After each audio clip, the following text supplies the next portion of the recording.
Is my screen visible? Can you see my screen? Yes, Yes, sir. sir. Okay. Yes, sir. Okay. Okay. Thank you. So, the course is actually EEE 282, EEE or EC, EEE 282, and the course name is numerical techniques. Can anyone say what numerical technique actually stands for, or what we are going to study in this course? Do you have any idea? Uh, any idea? What do you think that what we're going to study in this course? I guess you can feel that this course is not directly related to any EEE topic, right? Not any circuit or electronics, not that type of topic. So, any idea what we're going to learn in this course? Numerical techniques, right? চাইলে কেউ বলতে পারেন, ধরেন numerical technique শব্দটা শুনে আপনাদের কাছে কি মনে হয়? What type of thought comes in your mind whenever you are heard? আমাদের ইঞ্জিনিয়ারিং এ তো স্যার অনেক ক্যালকুলেশন করতে হয়, তো আচ্ছা, দেখা যায় যে অনেক হিউজ ক্যালকুলেশনের জন্য একটা সিস্টেম বা প্রসেসের মধ্যে দিয়ে যাইতে হয় বা অনেক ইনফরমেশন থাকে। তো সেই ক্ষেত্রে দেখা গেল যে হয়তো ম্যাটল্যাব এর থ্রুতে আমরা খুব ইজিলি সেটা করতে পারি। ফর এক্সাম্পল ম্যাট্রিক্স করতে পারি, আরো আরো যেমন প্রসেস আছে। আচ্ছা, আচ্ছা। ঠিক আছে, মূলত এই টাইপের ব্যাপারে হ্যাঁ, আমরা আসলে মূলত এই কোর্সের ম্যাথের বিভিন্ন টেকনিক দেখবো, যেগুলো আসলে আমাদের সব জায়গাতেই লাগবে, শুধু যে ট্রিপলির জন্য তা না, ঠিক আছে, সব জায়গাতে লাগবে। So this course will actually deal with some mathematical techniques. As you can see, here is one word, that's numerical, and then we have the word techniques, right? So numerical, this word actually refers that we will deal with some numbers. Okay, we will deal with some numbers directly, and we will apply some mathematical techniques to solve any problem in different way. The method that we have learned already, we will solve this type of problems in different way. Okay, so what type of mathematical topics we are going to cover in this course? We will learn about curve fitting. Just to let you know, I'm just giving you the intro, so I'm just going to talk about the name of the topics and we will learn more, so don't need to worry about, but just to let you know. So we will talk about interpolation.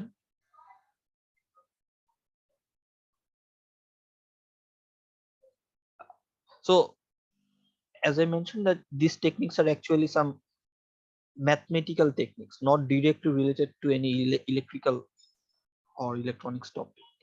Then we will discuss about uh, regression, and these two topics mainly focuses on curve fitting.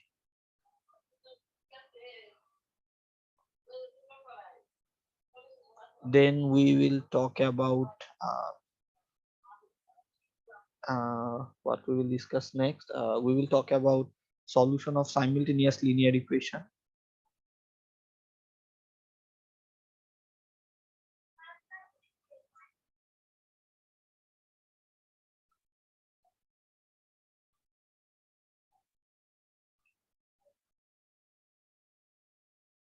Then we will see numerical integration.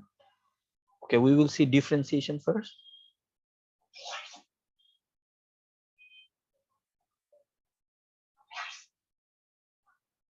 And then numerical integration.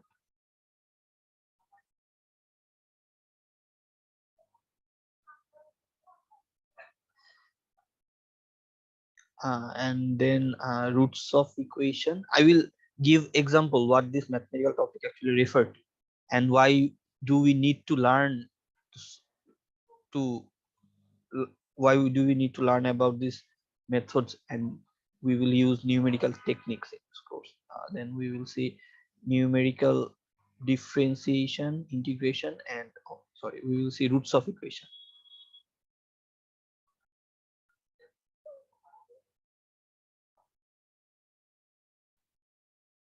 And if we get more time, then we will cover one more topic, that will be ordinary differential equation. So if we have some time, then we will cover ODE, ordinary differential equation.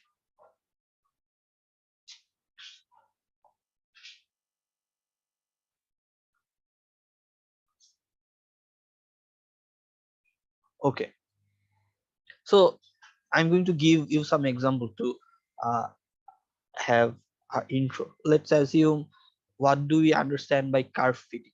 Okay, so as you can feel, we have to fit some curve in this topic, right? So we will be given some data, like if I want to discuss about curve fitting, let's copy this.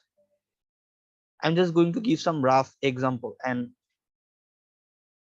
talk why do we need to learn about this. Okay, so what is actually the motivation? Why do we need to learn? We must have some motivation, right? So the curve fitting techniques is that we will be given some data. Let's assume you are performing some sort of experiment. So whenever you are performing some sort of experiment, we will get a data table, right? Like in physics or chemistry lab, you have, I guess, already performed some experiments, and whenever we perform some experiment, we change some parameter and take reading of some other parameter, right? So we have generally some sort of data table where we have some x and y. So let's assume we have a data table. So this is the x and this is the y. So the x parameters are the independent variables and y is the dependent. So we can change the x values. Let's assume we have set the value of x. For x, you can assume we are putting some weight on somewhere and we are measuring the expansion of that weight. So let's assume x is the weight put on somewhere. I guess you have performed Young's experiment, right? Young's constant. তারের দৈর্ঘ্য প্রসারণের জন্য আমরা young এর ধ্রুবক বের করতাম না, মনে আছে এরকম একটা এক্সপেরিমেন্ট ছিল?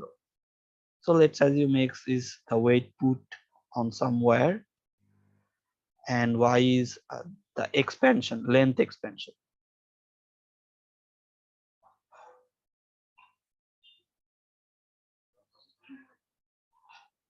of that weight. So whenever we are putting no weight, 0 kg weight, then there is no expansion on the weight. Let's assume we are putting 5 kg of weight and then we will get, excuse me, excuse me.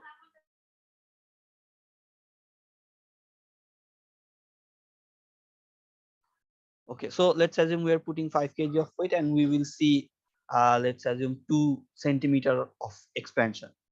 And then we are putting 10 kg of weight and we are seeing, let's assume 4.5 centimeter of expansion. Then we are putting, let's assume 18 kg and we are seeing 7 centimeter and so on. So what we are doing, we have some independent variable and we can change the value of that, and we are observing the value of some dependent variable. So in most of the experiment, I guess what we actually do in physics or chemistry, we get this type of data table. And one important task after performing an experiment is that we have to fit these data points. So let's assume we have the y-axis here and this is the x-axis. So let's assume these are the data points that we have got. So this is the 0 first data point, and let's assume this is the second data point, this is the third one, this is the fourth one, let's assume this is the fifth one, and so on. So we are putting the coordinates here. So we have x and y and we are putting the x and y values on the graph. Then what we have to do is that we need to fit the curve. By fitting the curve, it means we have to find whether a straight line passes through these points or any parabola or any hyperbola or any circle, right? That's a very common task what we do whenever we perform some experiment. So that's the main thing here. The curve fitting actually refers to some technique. Let's assume we can fit the curve by using a straight line that will go in this manner. I'm just assuming this. Okay, so we may have different type of data points and so on. So we can fit a curve or a straight line that will go through our experimental data values. Okay, so this technique is called the curve fitting technique. As you can understand, we are actually fitting a curve from a given set of data points. And the importance is that the importance of curve fitting is that whenever we have a straight line or a curved line, we actually will have the equation of this curve. Okay, so whenever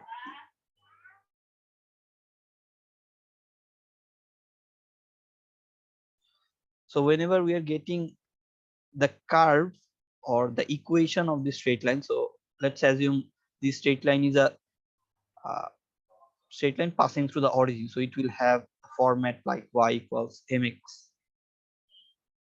and let's assume the value of m is 3, so the straight line will have this type of equation, right? Y equals thrice x. So whenever we have the equation, the advantage is that we can find the y value for any x. Let's assume I am asking you to get the y value whenever x is 2 kg. So I will ask you that if we put 2 kg weight on the wire, then what would be the expansion? And you can see from the data table is that we haven't performed the experiment for 2 kg weight, right? We have put 0 kg weight, then we have put 5 kg, then 10 kg, then 18, and so on. So our data is not continuous, right? Our data is actually discrete. We have some certain data points, not all the possible data points. So whenever we are fitting a curve, the advantage is that we are actually having a continuous line, and when we have a continuous line, we can find the y value for any given x. So whenever I'm saying that if x is 2 kg, you have to find the y value, then we can approximate. Let's assume this is the 2 kg point, this is x equals 2, this horizontal line is actually x, the vertical is the y. So from here we will be easily be able to understand or estimate what would be its y value, right? So it would be our answer. Similarly, if I ask you what would be the value when we have 15 kg of weight, let's assume I'm asking if x is 15 kg, then what would be the value of y? So you can do it in a similar manner. So let's assume this is the 15 kg value of x, so you have to find the y value. So you have to find this point, and this point will refer to the value of the expansion, right? If we put 15 kg of weight, what would be the expansion we will get from the y value here? So this is the basic idea of curve fitting. And uh, as I mentioned, whenever we are fitting a curve, we will actually have all the other data values, the points that we have performed the experiment on, we will have the rest of the data points after fitting a curve. Okay, so that's the first thing, curve fitting. And we actually have two type of techniques. One is the interpolation and the other is the regression. i guess I guess some of you are already familiar with these techniques, or Yes, sir, regression method. exactly. I guess you are already familiar with regression. We will see the theoretical discussion, and also we will code these techniques on MATLAB. So uh, I'm turning into MATLAB. Before going into MATLAB, I'm going to try to give some example on these topics as well. So one more topic that we are going to discuss is solution of simultaneous linear equation, right? So as the name suggests, simultaneous linear equation, I guess you can feel what this topic is. So we will have a set of equation, like let's assume we will have uh, twice x minus thrice y plus 5z equals to 9, one equation, and then we may have minus 5x plus 6y plus 10z equals to minus 6. And let's assume we have one more equation, x minus y plus 2z. This equals to 7. So this is a set of equation, right? We have three unknowns, x, y, z, and we have three different equations. So from these equations, we can easily find the value of x, y, and z. So this set is called the set of linear equations, simultaneous linear equation, and from here we can find the value of the unknowns x, y, z. And we already know some techniques, mathematical techniques, right? We can solve a system of equation using substitution method. Let's assume we can solve this using substitution, or yes, any more method that you want to mention? Sir, Gauss-Jordan elimination. Exactly. Oh, fine. So we will actually see this type of methods here, Gauss-Jordan. This is not a typical method that we actually use, but in numerical techniques course, we will see the Gaussian elimination, Gauss-Jordan. Okay, so thank you. So the typical methods that we follow actually is a substitution method, or we can use what? Sir, Kramer's rule. The Kramer's So we rule. can use the matrix method as well. Exactly. We can use Kramer's rule. One other method that one other method was elimination, right? অপনয়ন পদ্ধতি ছিল একটা, প্রতিস্থাপন, Yes, sir, exactly. অপনয়ন, substitution, elimination, that we can use Kramer's rule. Kramer's rule was actually, I guess we all know about this method from 222 or 3. So, and in the previous courses we had to use this type of methods where we used matrix, right, or determinant. Kramer's rule was actually referring to a method where we have to use determinants. So these methods are okay. So there is nothing wrong with these methods, but in this course we will learn about some different methods. So first thing is why do we need to learn to solve system of equation in a different way? So let's assume I am giving you a system of equation that has so many unknowns. Like let's assume we have a system of equation where we have 10 unknowns. So the first equation would be, let's assume 5x minus 3y. Okay, let's assume I'm going to name the variables as x1, x2.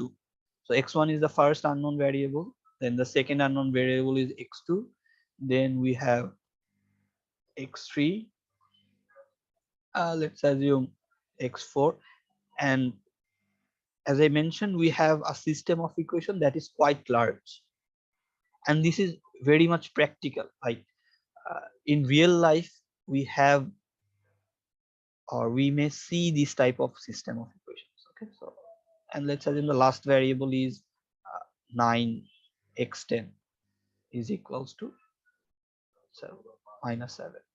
So this is the first equation, and similarly we will have 10 more equation. Exactly, 9 more. So this is the first one, and we will have in total 10 equations. So let's assume we will have another equation, that's the second one, then we will have one more equation, that will be the third one, and so on. If we move on, we will have our 10th equation. So in this case, if I ask you to solve the value of the unknowns, what you are going to do, which technique you are going to use? Sir, for us it would be impossible, but if you say technique, then Gauss-Jordan Okay, matrix so method. okay, so if we try to solve these system of equation by the conventional techniques, right, like Yes, sir. use substitution Impossible. method or Kramer's rule, it would be very much difficult for us, or sort of it would be theoretically possible, but in practical life it would be sort of impossible, or very much difficult, if I want to say. But what we are going to do in this course, that we will see some other techniques that would pretty much help us whenever we have this type of large system of equation. We will know about Gaussian elimination, we will know about Gauss-Jordan, and we will implement those techniques using MATLAB, a software that will help us to solve a set of equation that is very large. Okay, so what we are going to do in this course, we will learn about Gaussian elimination, naive Gaussian elimination, or the method that you are referring to, Gauss-Jordan. I guess if you have completed Math 216, 216. exactly. So if you have completed Math 216 linear algebra course, then you may have some familiarity with this technique. But no worries, we will cover the theory as well, and then we will move on to the code. So one method is the Gaussian elimination or the naive Gaussian elimination. We have Gauss-Jordan, and we will have some other more techniques. And what we are going to do, these techniques are very much convenient to implement using any software. So we are going to implement these things, implement these techniques in MATLAB. So whenever we are going to implement these techniques in MATLAB, we will be actually able to solve any system of equation we want. Okay, and the best thing is we will be able to solve a system of equation of complex numbers as well, like for EEE282. Okay, so you can solve a system of equation where the coefficients are complex, like a plus ib type of things. Okay, so we will see. So the motivation is that when we have a very large system of equation, it becomes sort of very much difficult or practically impossible to solve by hand or by using the conventional techniques. So what we are going to do, we will see some more other mathematical techniques, numerical techniques, that will help us to implement those in some software. And for this course, we are going to use MATLAB. We can implement in other softwares as well, or in other programming language, like we can implement the Gaussian elimination or Gauss-Jordan in Python, or we can implement those using C programming language or other programming language. But for this course, we are going to use MATLAB. So after learning about the theory, we will implement those in MATLAB, and actually we will be invincible. So we will be able to solve any system of equation. Okay, so that's the motivation of numerical techniques. That numerical techniques actually will enable you to learn about some mathematical techniques in some different way that will help whenever our conventional methods become very much difficult, or we actually the conventional method becomes I guess disabled, like those methods will not help us to solve. Rather, we will use the numerical techniques to solve the problems. Okay, so then we will discuss about numerical differentiation and numerical integration. Let's give some example. Okay. আচ্ছা, আমার কথা তো মোটামুটি বোঝা যাচ্ছে, তাই না? কারণ আমি কি বলতে চাচ্ছি। Sir clear sir, clear sir. Okay okay, ঠিক আছে ঠিক আছে। মানে মানে ভয়েস তো শোনা যাচ্ছে, মানে টপিক গুলো সম্পর্কে যা বলতে চাচ্ছি এগুলো তো মোটামুটি বোঝা যাচ্ছে, তাই না? ঠিক আছে ঠিক আছে। এমনি যদি কারো বুঝতে অসুবিধা হয় তাহলে আমাকে প্রশ্ন করবেন। হ্যাঁ, প্রশ্ন করতে হবে। বুঝতে অসুবিধা হলে তাহলে প্রশ্ন করতে হবে। যখন এটা স্যার অফলাইন হইতো এই কোর্সটা, তখন কি স্যার ম্যাটল্যাব ইউজ করা হতো? হ্যাঁ, এই কোর্সটা আগে মূলত ছিল বা এখনো আছে, সেটা হচ্ছে এই কোর্সটা মূলত সিএসসি কোর্স কোড দিয়ে অফার হয়। আপনারা তো ভার্সন 3 স্টুডেন্ট, তাই না? ভার্সন 3 স্টুডেন্টদের জন্য হচ্ছে এই কোর্সটা EEE282। আর ভার্সন 3 বাদে পুরাতন স্টুডেন্ট যারা ছিলেন ভার্সন 1 বা ভার্সন 2, তাদের জন্য এই কোর্সটা ছিল সিএসসি 330। সিএসসি 330 কোর্সটার নাম ছিল 3 ক্রেডিট ছিল স্যার। হ্যাঁ, ওই কোর্সটা, হ্যাঁ ওই কোর্সটা মূলত ছিল 3 ক্রেডিটের। হ্যাঁ, ওই কোর্সটা ছিল 3 ক্রেডিটের, ওখানে 3 ক্রেডিট থিওরিও ছিল, 3 ক্রেডিটের একটা জিরো ক্রেডিট ল্যাবও ছিল। সিএসসি কোর্স গুলো যেরকম আপনারা যদি জেনে থাকেন, সিএসসি কোর্স গুলোর মূলত ল্যাব গুলো হয় 0 ক্রেডিট ল্যাব, মানে ইন্টিগ্রেটেড ল্যাব, থিওরির সাথে সাথেই ল্যাব থাকে। আপনাদের যেমন ট্রিপলি 1 ও 3 ছিল, তাই না? 1 ও 3 তে কিন্তু থিওরি ছিল শুধু, তার সাথে ল্যাবটা কিন্তু 0 ক্রেডিট ছিল, তাই না নাকি? Yes, sir. হ্যাঁ, তো সিএসসি এর মানুষজনদের হচ্ছে কোর্সগুলো ওরকম হয় অধিকাংশ, ওনাদের ল্যাব গুলো 0 ক্রেডিট ল্যাব, মানে ল্যাব থাকে কোর্সের সাথে ইন্টিগ্রেটেড কিন্তু ক্রেডিট থাকে না। তো ওরকম সিএসসি 330 আগে ছিল, তো ওই কোর্সটারই একটা কম্প্যাক্ট ভার্সন হচ্ছে আপনাদের এই ট্রিপল ক্রেডিট, ঠিক আছে? কাজেই ওই কোর্সে আমরা যা যা পড়াতাম বা দেখতাম সেগুলো এখানে মোটামুটি দেখবো আর কি। ঠিক আছে, অসুবিধা নেই, আমরা আস্তে ধীরেই দেখবো, ম্যাথমেটিক্যাল টেকনিক গুলো দেখবো। এটা তো আপনাদের মূলত এক ক্রেডিটের একটা ল্যাব আর কি, এটা থিওরি কোর্স না। কাজেই একটু এদিক থেকে চিন্তা করলে একটু ইয়ে অসুবিধা নাই কোনো আর কি। আমরা আস্তে ধীরে যতটুকু পারি ততটুকু দেখবো। আমরা থিওরিটাও এখানে দেখবো, ল্যাব সেশনেই থিওরিটাও দেখবো, ল্যাব সেশনেই ম্যাথল্যাবও দেখবো, ঠিক আছে? আর ওইখানে হচ্ছে আমরা থিওরিটা ক্লাসে দেখতাম আর ল্যাবের ভেতর ম্যাথল্যাব দিয়ে দেখতাম। তো এখানে আমরা দুইটাই মার্জ করে একসাথে দেখতে চাই, ঠিক আছে, অসুবিধা নেই। ওকে, so what I was talking about, so numerical differentiation, right? So this is a very common topic, you all are familiar with this. Let's assume we have some y or some function y, and this is twice x square minus sin x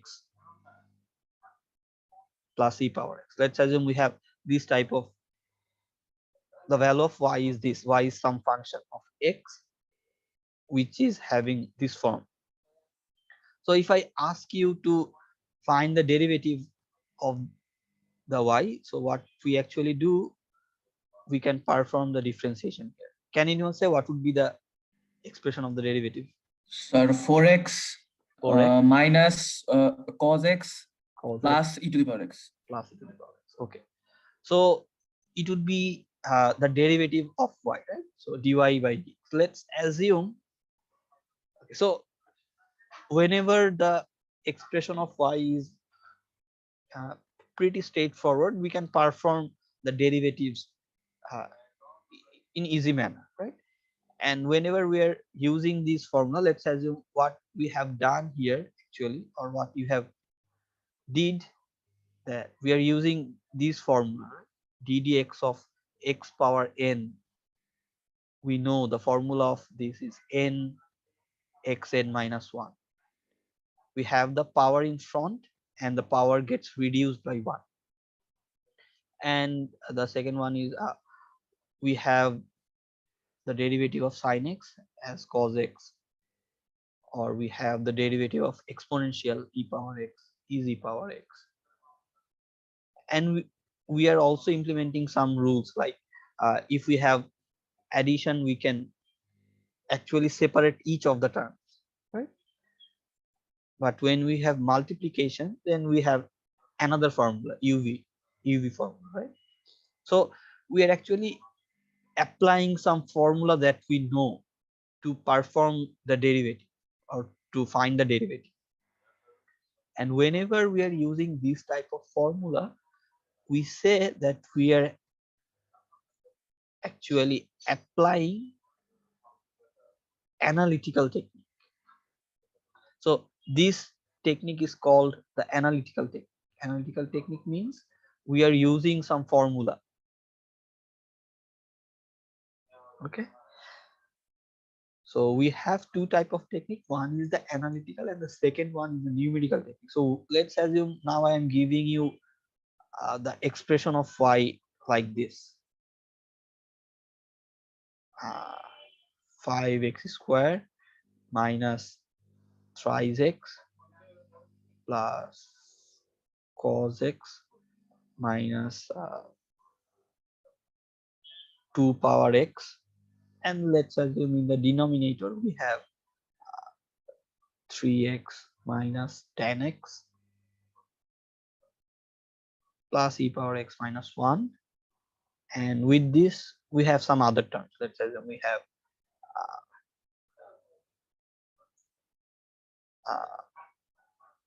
sec2x here. So the term that we have to take the differentiation of is pretty large, right? So whenever I am asking you to find the derivative of this expression of this y, we may be able to solve this using the convenient formula that we know, or we can apply the analytical technique here, but it would be difficult, right? Because Yes, the yes. expression is quite large, so it would be difficult, I guess. At least for me, it would be difficult. Yes, sir. Very time consuming. Yes, exactly.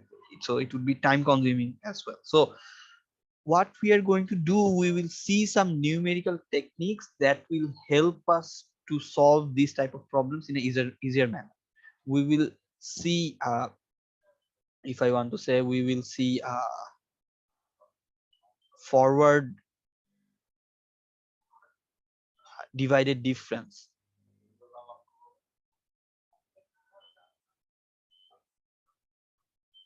We will see backward divided difference. I'm just letting you know the terms. Don't worry about this. We will know these terms actually. That's what we're going to do in the next lab sessions. And we will know about central divided difference. And these methods will help us where we will not use any formula directly. Rather, we will be able to implement these techniques in MATLAB in a similar manner.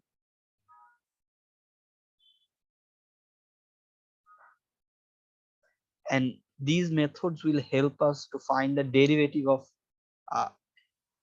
any expression easily.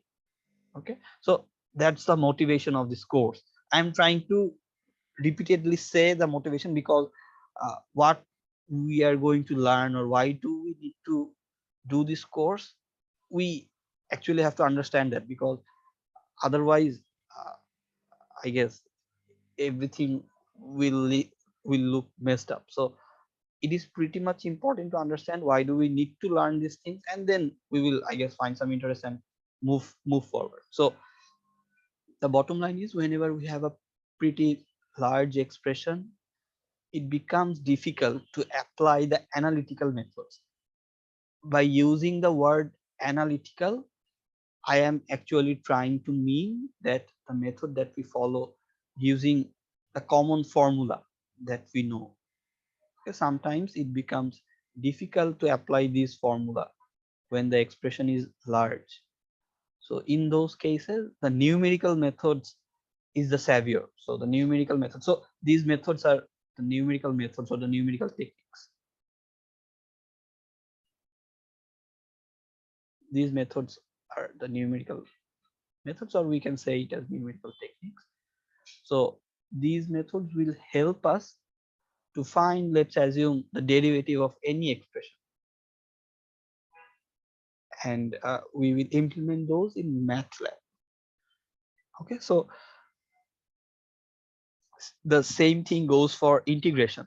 Let's assume we have, okay, one other thing is that if we have a data table,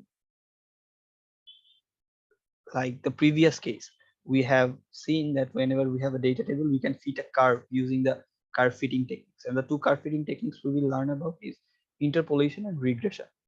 And similarly, in some cases, let's assume we have performed the experiment and you have got this data table. Let's go to this data table.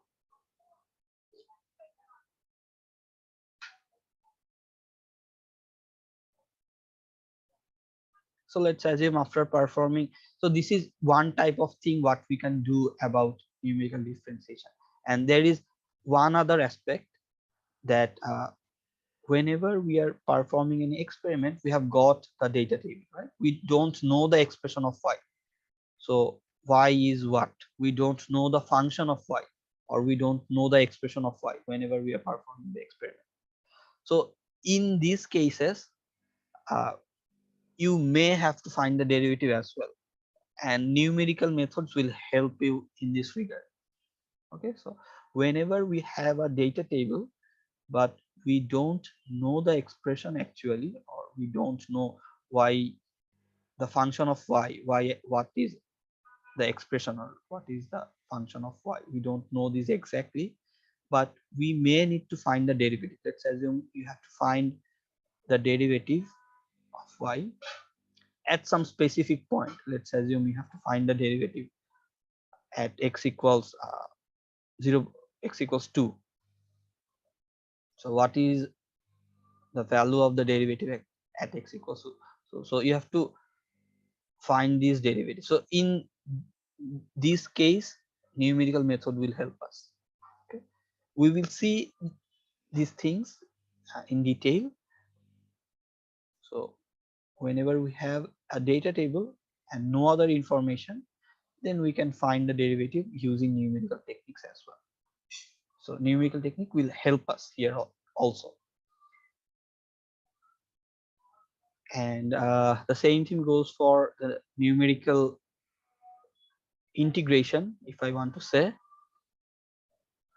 I guess you can you are getting a feeling, right? So if we have a very complex expression of y, we can find the integration as well. So okay, so I'm not going to give any example for numerical integration. So the idea is almost similar. Like if we have any complex format, or we have a very large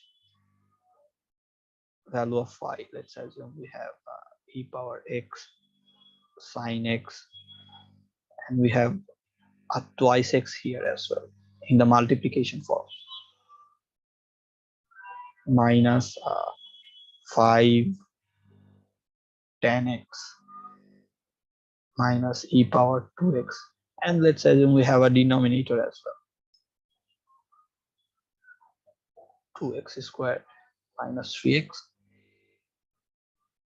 plus 5x. So let's assume I am going to ask you to determine the integration, the y dx, for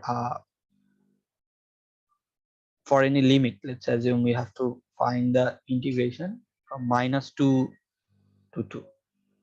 So what would be the value of the integration? So whenever I'm asking you to find the solution, I guess it would be difficult to find in analytical approach or using the conventional formula. It would be very much difficult, I guess, for me at least. So in these cases, also numerical methods will help. We will learn about trapezoidal rule here.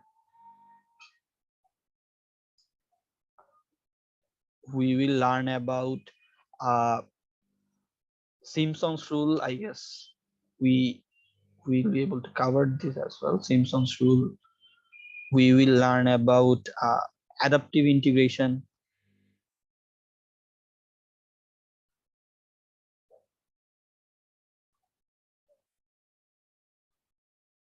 And these techniques are very much easier to implement in MATLAB.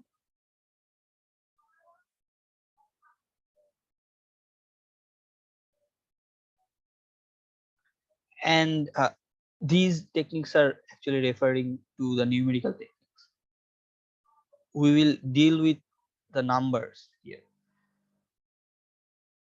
So we will learn about these numerical techniques, and whenever we are getting some knowledge about these techniques, we will be able to implement those in MATLAB and find the solution easily. Okay. Sir, are we just going to do it with the upper limit and lower limit, or we can do it without them as well, like a normal integration? No, we will always have some limit here. We will have Oh. some upper limit and lower limit always. Oh, okay, okay. Okay, okay. So and similar case, if we have a data table, let's assume after performing some experiment, we have this data table. So we actually won't get any expression, right? So we will get some value here. We will get some number as the. Yes, sir. Okay, so we will always have some limits. We will always have some limits, and we will find the answer, some number. Let's assume after performing the integration, we may get 6.29 or whatever, this type of value. We are going to find the value, the numeric value. We are going to find the numeric value. We will not get some expression. Okay. The expressions would be found by doing analytical method. Okay, so whenever you want to find the expression, you will have to perform the analytical method. But as I mentioned, whenever it becomes to find the analytical expression, then we will move on to the numerical. ঠিক আছে, আমি যেটা বলতে চাচ্ছি যে ধরেন উনি যিনি যে প্রশ্নটা করলো ওই প্রশ্নটা কিন্তু বেশ ভালো, যে আমরা যে এখানে ইন্টিগ্রেশন করব, ইন্টিগ্রেশনে কি আমাদের সবসময় লিমিট থাকবে নাকি লিমিট ছাড়াও আমরা ইন্টিগ্রেশন করতে পারবো, তাই না? এরকম একটা প্রশ্ন উনি করলো। তো আমরা যখনই এই নিউমেরিক্যাল টেকনিক নিয়ে কথাবার্তা বলি, হ্যাঁ, তখনই আমাদের এখানে স্পেসিফিক লিমিট থাকবে সবসময়। বা আগেরটাই যদি আপনি খেয়াল করে থাকেন, আমি এখানে এক্স এর একটা ভ্যালু মেনশন করে দিয়েছিলাম, যে আমরা যে ডিফারেন্সিয়েশনটা করব সেটাও একটা স্পেসিফিক ভ্যালুতে করব। হ্যাঁ, এক্স এর কোনো একটা ভ্যালু মেনশন করে দেওয়া থাকবে। এইখানেও আমরা যখন ইন্টিগ্রেশন করব, ইন্টিগ্রেশনটা একটা স্পেসিফিক লিমিটের ভেতর করব, এটা সবসময় মেনশন করে দেওয়া থাকবে। আমরা আসলে ডিরেক্ট কোনো এক্সপ্রেশন পাবো না, আমরা একটা সংখ্যা পাবো, একটা ভ্যালু পাবো, যে হয়তো এই লিমিটের ভেতর ইন্টিগ্রেট করলে আমরা হয়তো লেটস সে যেটা বললাম 6.29 পাবো হয়তো, বা কিছু একটা। হ্যাঁ, আমরা এরকম কোনো এক্সপ্রেশন পাবো না যেটাকে ইন্টিগ্রেট করলে এরকম ই power x cos x minus হয়তো এরকম sec x tan x, এরকম কোনো এক্সপ্রেশন আমরা পাবো না, এরকম কিছু আমরা পাবো না। No expression we will get from the numerical techniques, rather we will find some numerical value. numerical value বলতে একটা সংখ্যা পাবো, আমরা রেজাল্টটা পাবো ডিরেক্ট, ঠিক আছে, কিন্তু কোনো এক্সপ্রেশন কিন্তু পাবো না। ঠিক আছে, যদি এক্সপ্রেশন পেতে হয় তাহলে যেটা করতে হবে সেটা হচ্ছে ওই অ্যানালিটিক্যাল অ্যাপ্রোচেই যেতে হবে। অ্যানালিটিক্যাল অ্যাপ্রোচ মানে এই ফর্মুলা টর্মুলা গুলো আবার লাগবে, ইন্টিগ্রেশন যেসব ফর্মুলা টর্মুলা আমরা জানতাম সেগুলা লাগবে যদি আমরা এক্সপ্রেশন পেতে চাই। ঠিক আছে, তো আমরা এখানে এক্সপ্রেশন নিয়ে ইন্টারেস্টেড না আসলে এই কোর্সটা, আমরা মূলত স্যার এই ভ্যালু পাবো দেখেই স্যার কোর্সের নাম নিউমেরিক্যাল টেকনিক। এক্স্যাক্টলি আমরা আসলে ভ্যালু পাবো, মানে একটা নিউমেরিক্যাল জিনিসপত্র পাবো। নিউমেরিক শব্দটার অর্থ কি? একটা সংখ্যা, তাই না? নিউমেরিক শব্দটার অর্থ হচ্ছে একটা সংখ্যা। তো আমরা একটা সংখ্যা পাবো, আলটিমেটলি একটা রেজাল্ট পাবো। হ্যাঁ, এই জন্যই আসলে যদি আমি বলতে চাই, এই জন্যই নিউমেরিক্যাল শব্দটা আসছে এখানে। ঠিক আছে, নিউমেরিক্যাল শব্দটা তাৎপর্য হচ্ছে এটা, যে আমরা এরকম সংখ্যা পাবো, এরকম কিছু টেকনিক নিয়ে আমরা এখানে ডিসকাস করব। ঠিক আছে, ওকে, আই গেস একটু একটু বোঝা যাচ্ছে যে আমরা আসলে কি করবো এই কোর্সে। আচ্ছা, তো নিউমেরিক্যাল ইন্টিগ্রেশন নিয়ে কথাবার্তা বললাম, বা সিমিলারলি যে আমাদের এরকম একটা ডেটা টেবিল দেওয়া আছে, let's assume after performing some experiment we are getting some data table and we have to find the area, or we have to find the integration of y. Let's assume from any certain limit we have to find the integration of y dx. We don't know the expression of y here. In the previous case we knew the expression, but it was in a complex form, right? The expression was a bit complex, but we knew the expression. But in the second case, let's assume we don't know the expression, rather we have only a data table. We have x and y, we have a data table, and also in this case we have to, let's assume, perform the integration from 3 to 8 and find the value. So you have been given this data table and you have to perform this. Sir এখানে data টেবিলটা থেকে কি আমাদেরকে x Y এর ইমপ্রেশনটা বের করতে হবে? আমরা এক্সপ্রেশন বের করেও করতে পারি, অথবা আমরা ভিন্ন ভিন্ন টেকনিকও দেখবো যেখানে আসলে এক্সপ্রেশন বের করা ছাড়াই আমরা ইন্টিগ্রেশন করে ফেলতে পারি। জি স্যার। ঠিক আছে, আমরা চাইলে এক্সপ্রেশন বের করেও করতে পারি। কার্ভ ফিটিং ধরেন আগে আমরা করলাম, হয়তো কার্ভ ফিটিং করে তারপরে করলাম, এরকম এরকম চিন্তা করতেছেন নাকি? জি স্যার। হ্যাঁ, মানে স্যার চিন্তাটা হচ্ছে স্যার এরকম যে ওই যে রিগ্রেশন মেথড যে ছিল না স্যার, ওটা থেকে আর কি, মানে ফর্মুলা দিয়ে ওভাবে চিন্তা করবো, ইকুয়েশন বানানো হতো, দেন স্যার ওটাকে ইন্টিগ্রেশন করলাম, ওইটা হচ্ছে। Okay, that's a very convenient thinking, and we will see actually.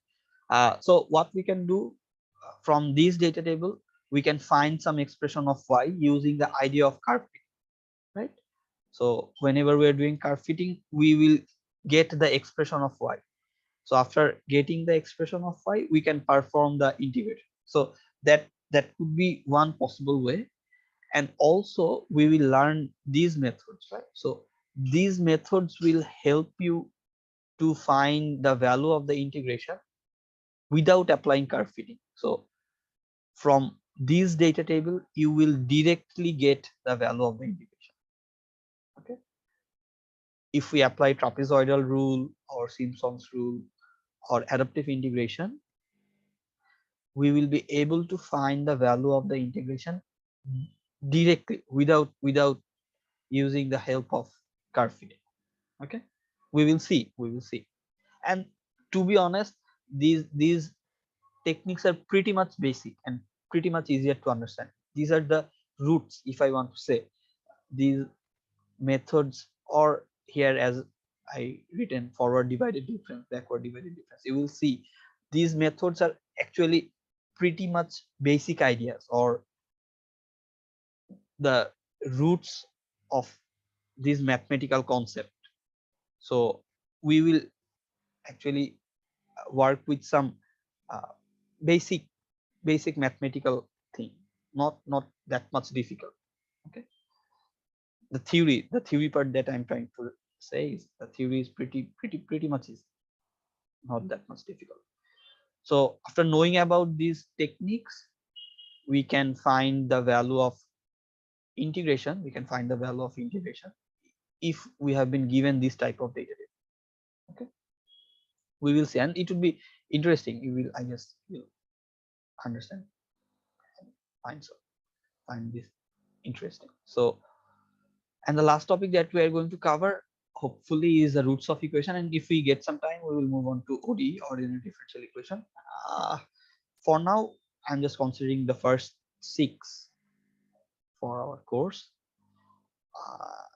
and then we will discuss about. Sir পুরা কোর্সে কি স্যার আমরা এই 6টা টপিক নিয়ে পড়ালেখা করব? হ্যাঁ, মোটামুটি এই 6টা টপিক, বা যদি আমরা সময় পাই তাহলে রুটস অফ ইকুয়েশন, এগুলোর আমরা থিওরি গুলো দেখবো। থিওরি গুলো দেখে তারপরে হচ্ছে ম্যাটল্যাবে করব। Okay sir. ওকে, মূলত যেটা বললাম, মানে এই কোর্সটাতে আসলে একটা থিওরি পোর্শন ছিল। হ্যাঁ, তো এখন যেহেতু কোর্সটা একটু কম্প্যাক্ট করে ফেলা হয়েছে, কম্প্যাক্ট করে ফেলা বলতে যেটা বললাম আমি, আগে কোর্সটা ছিল হচ্ছে সিএসসি 330 হিসেবে। তো ওটা মূলত আসলে 3 ক্রেডিটের একটা কোর্স ছিল। তো ওটাকে একটু কনসাইজ করে আনা হয়েছে, ছোট করে আনা হয়েছে। তো এই জন্য আমরা এই ল্যাব সেশনের ভেতরেই থিওরিটাও ইনশাল্লাহ দেখবো, আর সেই সাথে সাথে কোডে তো দেখবোই আর ল্যাব বলতে যেটা বুঝি। ঠিক আছে, so the last thing that we would discuss is roots of equation. এটা যেহেতু এক ক্রেডিট ল্যাব, আমি আপনাদেরকে ওভারবার্ডেন করে ফেলবো না, মানে আমরা এমন কিছু করবো না যেটা নিয়ে আপনাদের অনেক বেশি এক্সট্রা লোড হয়ে যায়, ওরকম কিছু করবো না, কারণ এটা যেহেতু আপনাদের এক ক্রেডিটের একটা ল্যাব। তো এই এক ক্রেডিটের ল্যাব হিসেবে যতটুকু আমরা পারি ইনশাআল্লাহ কভার করব। হ্যাঁ, যতটুকু লোড দেওয়া সম্ভব ততটুকু। স্যার আমাদের স্যার শিখতে পারলেই হলো স্যার, বেশি সেটাই, সমস্যা নাই স্যার। ইনশাআল্লাহ দেখা যাচ্ছে। সো দ্য লাস্ট, স্যার আমাদের এক্সাম গুলো কি স্যার ম্যাটল্যাবে হবে? হ্যাঁ, আপনাদের এক্সাম গুলো আসলে ম্যাটল্যাবে হবে। এটা যেহেতু সিমুলেশন এক্সাম, আপনাদের মূলত ম্যাটল্যাবে সলভ করতে হবে। তো ম্যাটল্যাবে সলভ করার আগে হয়তো কিছু হ্যান্ড ক্যালকুলেশন করতে হবে।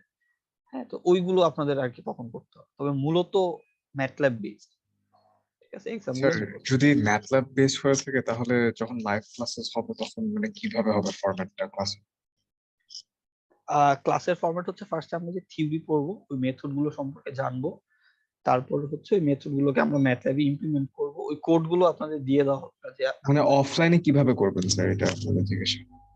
অফলাইনে তো এটা হচ্ছে ল্যাব, তাই না? তো ল্যাব Right. হলে ওই ল্যাবের ভেতরেই থিওরিটা একটু পড়াতে হতো আর কি, হয়তো বোর্ডে অথবা যেভাবে হোক। তারপরে হচ্ছে আপনারা এই ল্যাব গুলো আলটিমেটলি ইয়েতেই অ্যাসাইন করা হবে, মানে এমন কোনো রুমে যেখানে কম্পিউটার আছে আর কি, ম্যাটল্যাব সফটওয়্যারটা ইনস্টল করা আছে। তো ওইখানেই আমরা ফার্স্ট থিওরিটা দেখে তারপরে ম্যাটল্যাব ইমপ্লিমেন্ট করতাম। ঠিক আছে, জি স্যার। ওকে। স্যার কোনো গ্রুপ ওয়ার্ক বা এরকম কিছু থাকবে স্যার, মানে ল্যাব অ্যাসাইনমেন্ট টাইপের?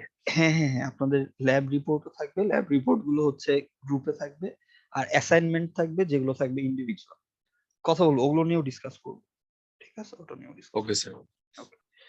So the last thing is the roots of equation. So let's assume, as the name suggests, we would have to find the root or the solution of any equation. So let's assume we have some equation that looks like x square minus 5x plus 6 equals to 0. So if we have this type of equation, what would be the roots, or what would be the solution? কেউ বলতে পারেন what would be the value of x that would satisfy this equation? I guess x equals 2, 3 and 2 or 3 হবে sir 2 or 3, exactly. So x equals 2 or 3, we'll solve this equation. So whenever we have this type of equation, we can find the roots, and we may find the roots using analytical approach, like we can solve this using middle term breakup or this type of techniques.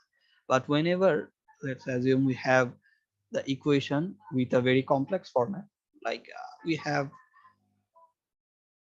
in the previous way, let's assume we have some exponential format, ex tan x. root x sir থাকতে পারে মধ্যে? হ্যাঁ, থাকতে পারে, যে কোনো কিছু আপনি দেন, ধরেন এখানে আছে root x দিলাম, root x, ধরেন যা যা খুশি আমি এখানে লিখছি, আমার যা মন চায়, ex tan x sin x root x, আর কি কি দিতেছেন বলেন, 5x স্কয়ার এটাও দিলাম, আর কি কি এক্সপোনেনশিয়াল দিলাম, প্লাস মনে করেন 2x is equals to 0. So from this equation I have asked you to find the value of x. For what value of x this equation would be satisfied?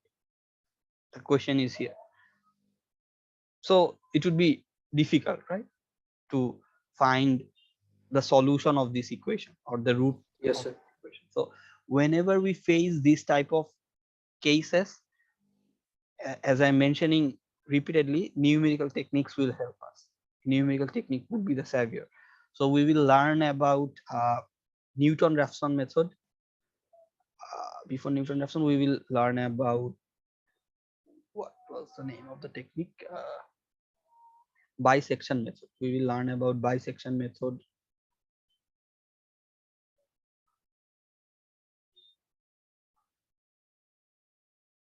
We will learn about false position method.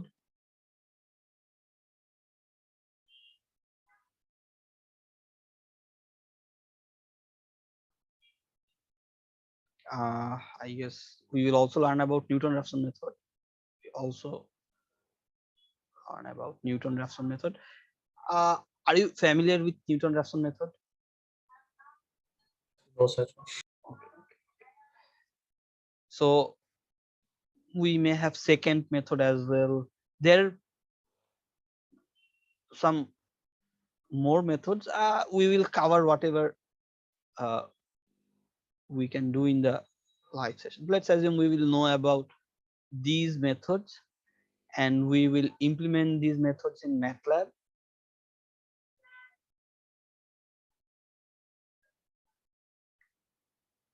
And MATLAB will help us to find the solution of this type of equations. Okay, so whenever we will learn about these methods, we can implement those in MATLAB, and MATLAB will help us to find the root of any equation theoretically. Okay, so these are the numerical methods or the numerical techniques we are going to learn. Okay, so that's pretty much it for this course. So the bottom line is this course will actually focus on some mathematical techniques that we are already familiar with, but we will learn about these mathematical techniques in some different way. So why do we need to learn about these different techniques? Because in real life we may face, or actually we certainly face some cases whenever the analytical approaches or the conventional approach that we know, like here we know the middle term breakup, but sometimes it's very much probable that middle term breakup will not help us, and sometimes the formula for the derivatives will not work to find the differentiation of any expression or to determine the integration of any expression, right? So whenever these analytical approaches become difficult or the analytical approaches fail to find the solution, the numerical approaches would be the savior. So whenever we know about these numerical techniques, sort of we would be, I guess, if we want to say, we could be sort of invincible to find solution of anything. Okay, for these mathematical techniques like numerical differentiation, integration, or roots of equation, for this sort of thing. Okay, so that's the motivation. So whenever you will learn about these numerical techniques, you would become invincible. So it's pretty much important and very interesting course. Okay, so we will discuss about the theory of these methods that I have mentioned here, or here, or in the previous cases here, or here we have know about Gaussian elimination, and here we know about curve fitting. In curve fitting, we will discuss about interpolation and regression. And regression and interpolation have also different segments like linear interpolation or polynomial interpolation. And regression will have this type of thing as well, like linear regression, polynomial regression. We will see. So we will discuss the theory behind these numerical techniques, and then we will apply those idea in MATLAB, and then we would be able to solve anything regarding these mathematical problems. Okay, we would be sort of invincible. Like you will have your own online calculator of this type of thing. I guess some of you may be familiar with Wolfram Alpha, I guess. Yes, sir. Or Yes, sir. same sort of software, right? Yes, sir. So Wolfram Alpha, or we have some other online calculators or some websites that can solve the integration or differentiation of any expression, or uh, they can solve any system of equation that is quite large, or they can find the root of any equation. So after completing this course, you will have MATLAB, and sort of you will have that Wolfram Alpha of your own. Okay, so you will have a very powerful online calculator that you can run on your own in your PC. Okay, so that's the thing that I'm trying to explain, that what we are going to learn in this course. Okay, so this is about the course. Now I'm going to discuss some about the course planning. So we will today's session we will have some introduction about MATLAB. We are not going to move on to interpolation or regression today. We will move on to interpolation in the next session, the next week, hopefully, inshallah. Okay. For today, we will see some things about MATLAB. The intro, I guess, for most of you, I guess you are going to use MATLAB for the first time in this course. So I will try to give some introduction about MATLAB first, and then we will move on to these things. So for the course, we will have, first of all, attendance for the assessment criteria. We will have attendance. I'm not assigning the percentage right now. The percentages might vary a bit. Then we will have assignments. The assignments would be individual. We will have lab reports. You will get lab sheet for each of the experiments. Okay, you will get lab sheets for each of the experiments, and in those lab sheets you have to perform some task. Some task will be mentioned in those lab sheets. So you have to submit lab reports.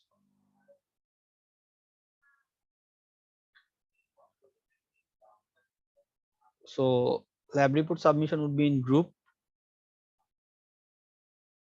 And what else we would have? Assignment, lab report. We will have 2 simulation exams, hopefully.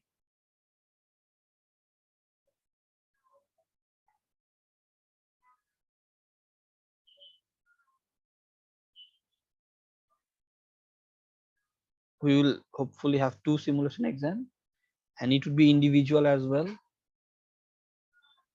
And these simulation exams would need to be performed using MATLAB. Okay, you may have to do some calculation by hand also, but the main thing would be to solve the problems using MATLAB. That's the main focus of this lab. And we would have a Viva.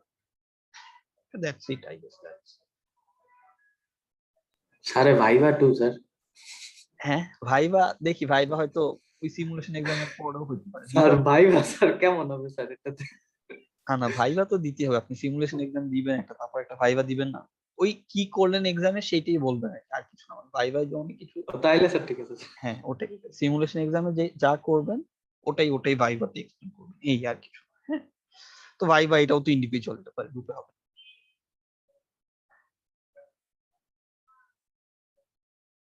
ঠিক আছে, এই হচ্ছে মোটামুটি জিনিসপত্র এই ল্যাবের জন্য। So that are the assessment criteria we are going to use for this course. I'm not going to assign the percentage right now, but I will let you know after. We may actually, Sir, we will not have any project, right, sir? na project থাকবে না, no project for this course, no project. Okay,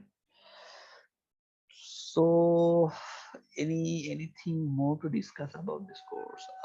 Sir, any probable mass distribution you can give us any idea? আচ্ছা, idea দিতে পারি। The main weight would be on the simulation exam, that I'm trying to say. So the main weight would have on the simulation exam, so it would be 20 plus 20 if I want to say. 40% would be on the simulation exam. The Viva may have the portion of 10%, so 40%, 10%, and we can assign the rest. So attendance, and if I want to say class performance.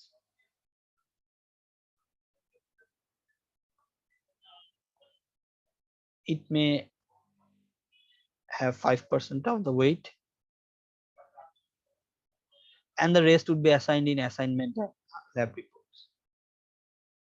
Okay, the rest, what, 45%, I guess, right? So the 45%, the assignments may have 20%, and the lab reports may have 25%.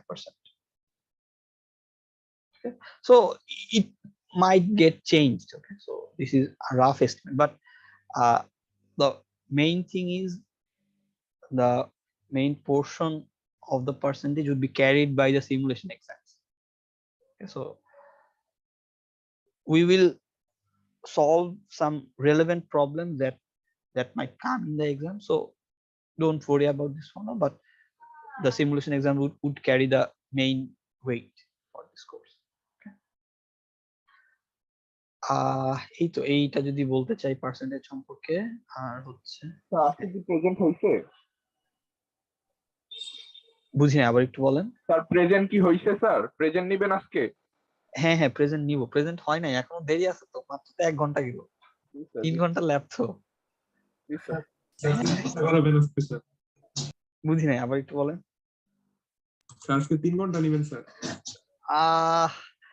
নিব না, নেওয়া উচিত তো। আপনাদের এই lab, না sir, এটা মানে সপ্তাহে একদিন, এই জন্য কি স্যার 3 ঘন্টা করে?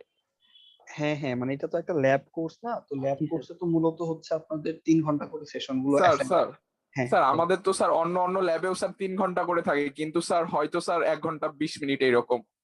হ্যাঁ, কিন্তু এই কোর্সটাতে একটু ডিফারেন্ট হবে, কারণ কি ওই যেটা বললাম, এই কোর্সটাতে আমরা কোর্স তো কম্প্যাক্ট করে ফেলাইছে। হ্যাঁ এই কোর্সে আমরা থিওরিটা পড়াবো, তো থিওরিটা যদি ধরেন আমি না পড়াই বা না বুঝাই, ওটা না বুঝাই যদি আমি একদম কোডে লাভ দিয়ে চলে যাই, তখন ওটা বুঝতে আপনাদের অসুবিধা হবে।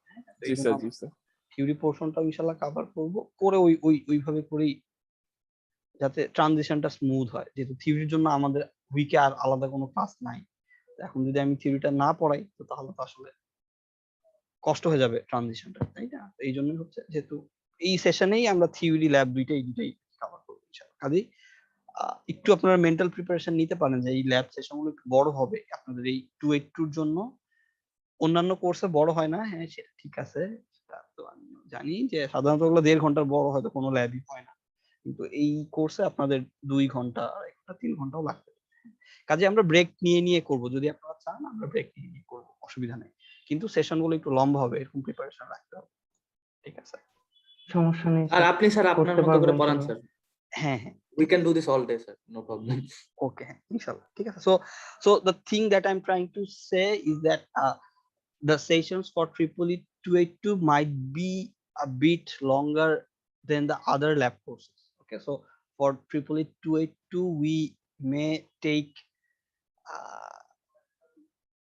if I say honestly, we may take 3 hours completely, or we may take 2.5 hours. Okay, so what I'm trying to say that we will, if required, we will give some break. We will do it what is convenient for everyone. Okay, so in the first the course, whenever it was first offered, I actually took this course in 2 separate sessions. Like I took, though in the routine it was in a single session per week, I discussed with the student and divided the one session in 2 different sessions each week. So we actually did those because in that case the number of students was less when the course was first offered, but as now we have, I guess, at least 30 students, so it would be difficult to assign any separate slot for this course. So we will focus on these one session, the session that we have in Saturday from 11, and the session might be a bit long. So I would request everyone to have the mental preparation, and the main thing is we will do in a way that's convenient for everyone. So if required, we may give some break of 5 or 10 minutes. We may take several breaks if needed. Yeah, we may cover some topic and then take a break, and then cover some other topic, then take a break, and then move on to MATLAB. We can do this type of thing, no worries. But the main thing is you have to stick with me, because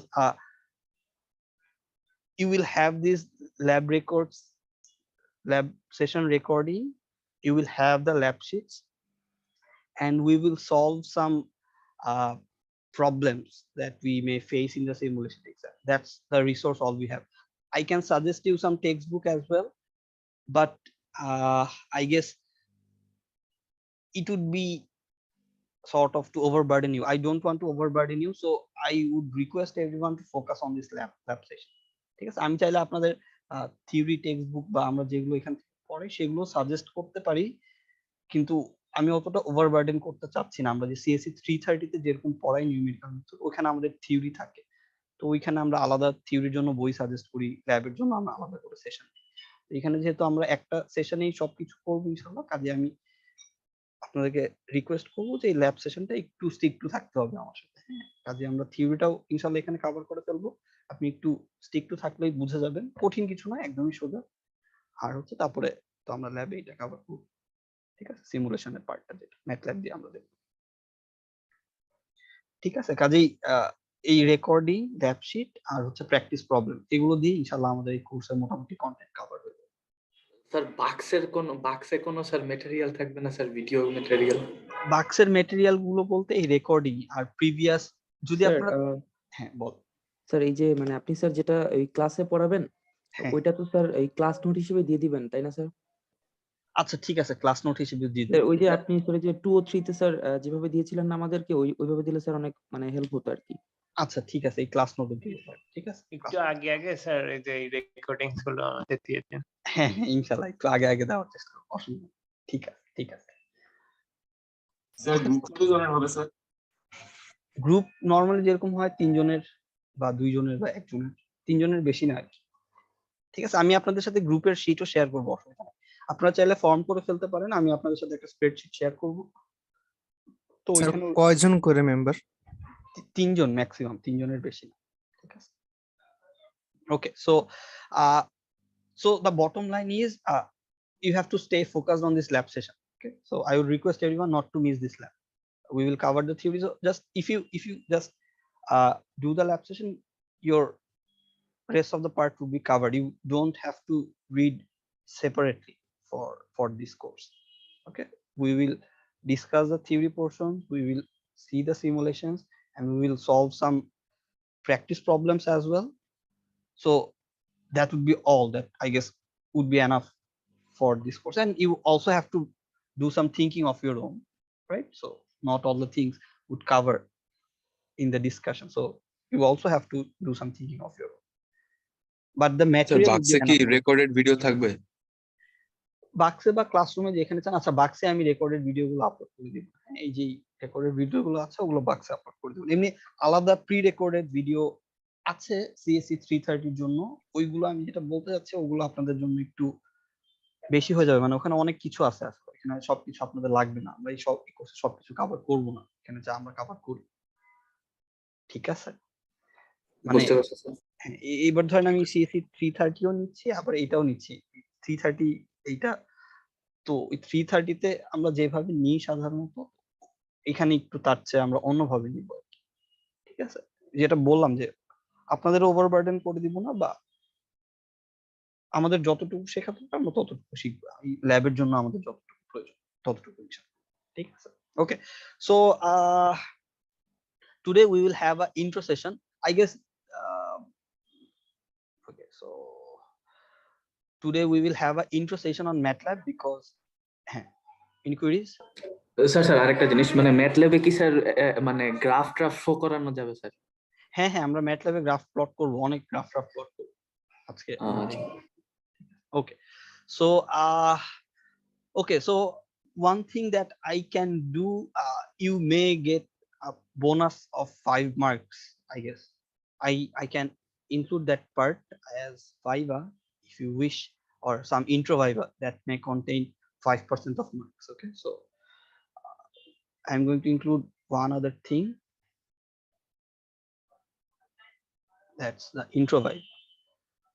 So what you have to do in the intro viva, this is individual, or I may say this is actually some bonus marks, so it may contain 5%. What you have to do in this intro viva is that you have to install MATLAB by this week, and then we will assign some viva slots. You have to appear in the viva and just to show us that you have installed MATLAB properly on the PC.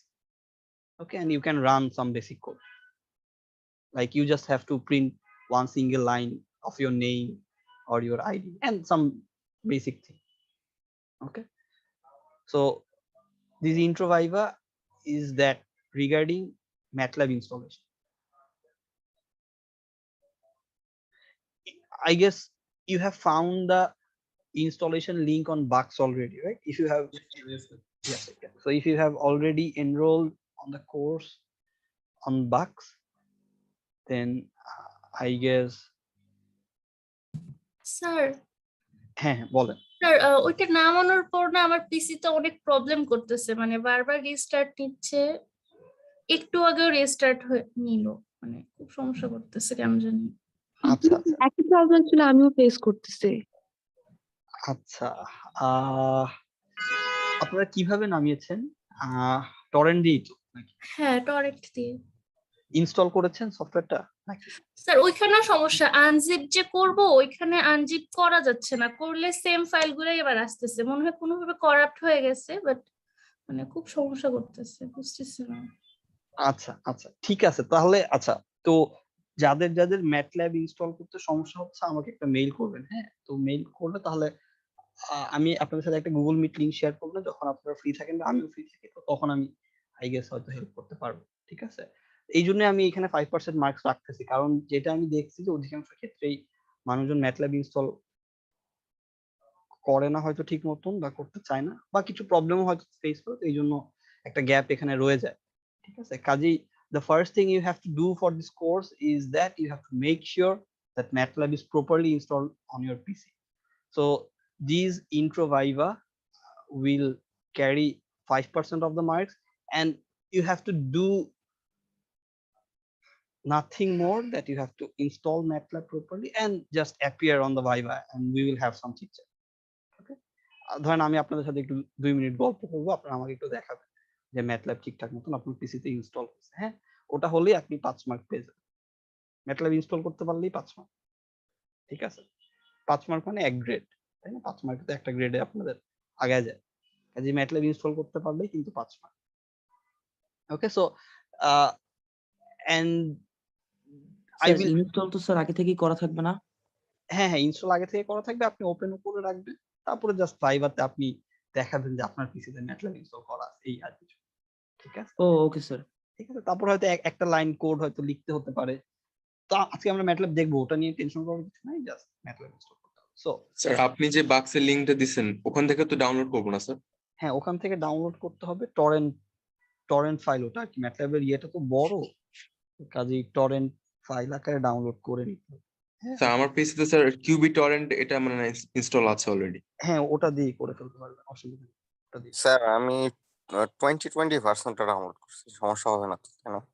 না, যদি আপনার পিসিতে কাজ করে তাহলে সমস্যা নাই, কিন্তু ম্যাটল্যাব একটু ভারী সফটওয়্যার আর কি। হ্যাঁ, কাজে স্যার বেশি। আমার পিসিতে তো স্যার 18 ভার্সনটাই স্যার কাজ করতে অবস্থা খারাপ হয়ে যাচ্ছে। হ্যাঁ, হ্যাঁ, ওটাই আপনি 18 16 থেকে শুরু করে যে কোনো ভার্সন আমাদের জন্য কনভিনিয়েন্ট। যদি আপনার পিসি একটু পারফরম্যান্স দেখেন যে সমস্যা হচ্ছে, তাহলে আমি সাজেস্ট করব লোয়ার ভার্সন গুলোতে যেতে। ওকে, so MATLAB is actually a resource hungry software. Okay, so MATLAB draws so much memory, it takes so much RAM of your PC. So I would suggest to stick with the lower versions if you think that you are using a PC of that might be of low specification. So for our course, or for any course that you will see or you will face in the next semester, MATLAB 2016 would be good enough for us. MATLAB 2016, 17, 18, that would be good enough for us. Okay, but if you think that you want to run the latest versions like MATLAB 2020 or 2021, you may do that, but keep this thing in mind that MATLAB takes so much of your resource. Like it would take so much of RAM, or it would use the CPU. So the other programs might become a bit slow when MATLAB runs. So my suggestion that MATLAB 2018 would be fair enough, or you may install MATLAB 2016 if you wish. No worries. Okay, but 18 is good enough. No need to move on to the further versions. But you may install the latest ones if you wish. No worries. So what you have to do, you have to download the installation file from torrent, as the installation file is quite large, and MATLAB is a paid software actually, and we have to crack the software. Like if I say it honestly, we are going to use a pirated version. We are going to crack the software and then use. In some universities, MATLAB is provided university-wide. Like in some universities, student can access MATLAB using their email addresses if university arranges those type of facilities. But for our case, we will use MATLAB by cracking it, or we are going to use it the pirated version. Okay, so you have to download the software and you will get the readme file there or some instruction, and just following the instruction you have to install MATLAB first. And at the end of this week we will share a Viva session list with you. The Viva session might, I guess, take not more than 2 or 3 more minutes, or 5 minutes at max. Okay, so not more than that, and you have to show us that MATLAB is properly installed on the PC. That's the thing you have to do, and you will get the 5 marks readily. Okay, just give me a moment, please give me a moment.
Okay, so please try to install MATLAB, and if you face any issue, you can send me an email. I will try to help if possible. Okay, so now I would like to move on to MATLAB.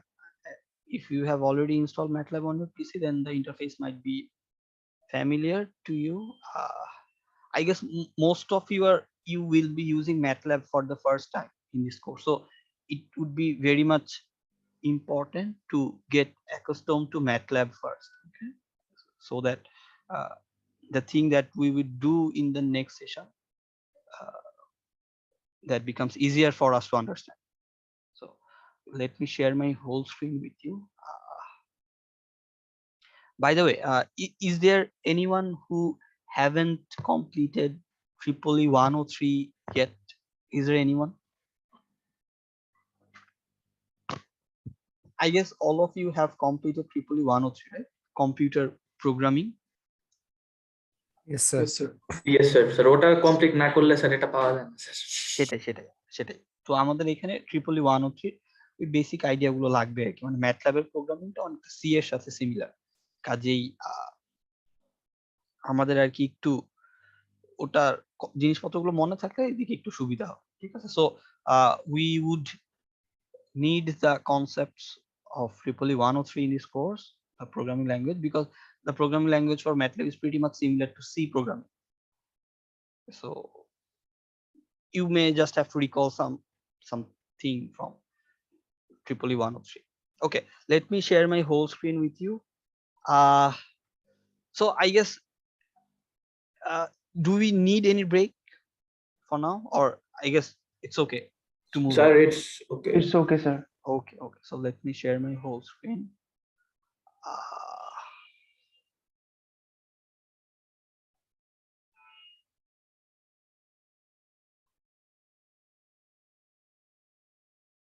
By the way, I'm saying it repeatedly that if you face any issue or if you have any query, please feel free to share, because this course is mainly focused on these live sessions. So if you don't share your queries, then it would be difficult for me to understand and act accordingly. So please share if you face any issue or if you have any query regarding anything, and I guess I would try to help if possible. Okay, so let me share my whole screen with you once again. কই ছিল সেটা screen?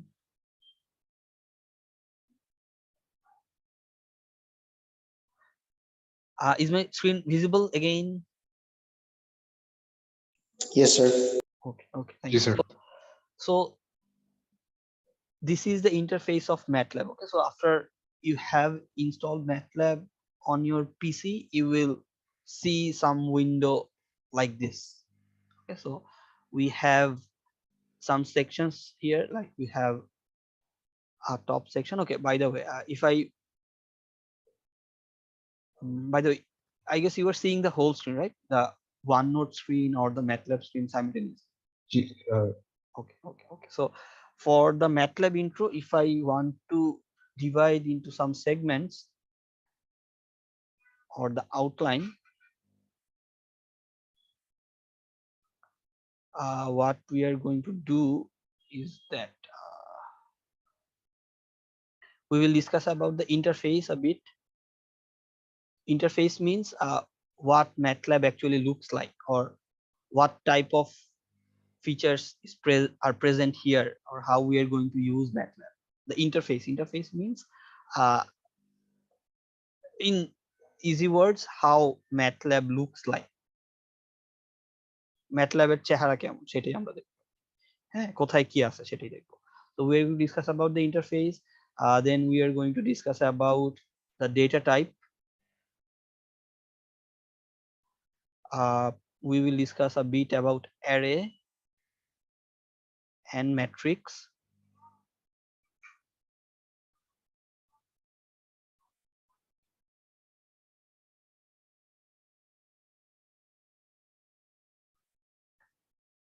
Array and matrix, and what? Then we will discuss about conditional statements.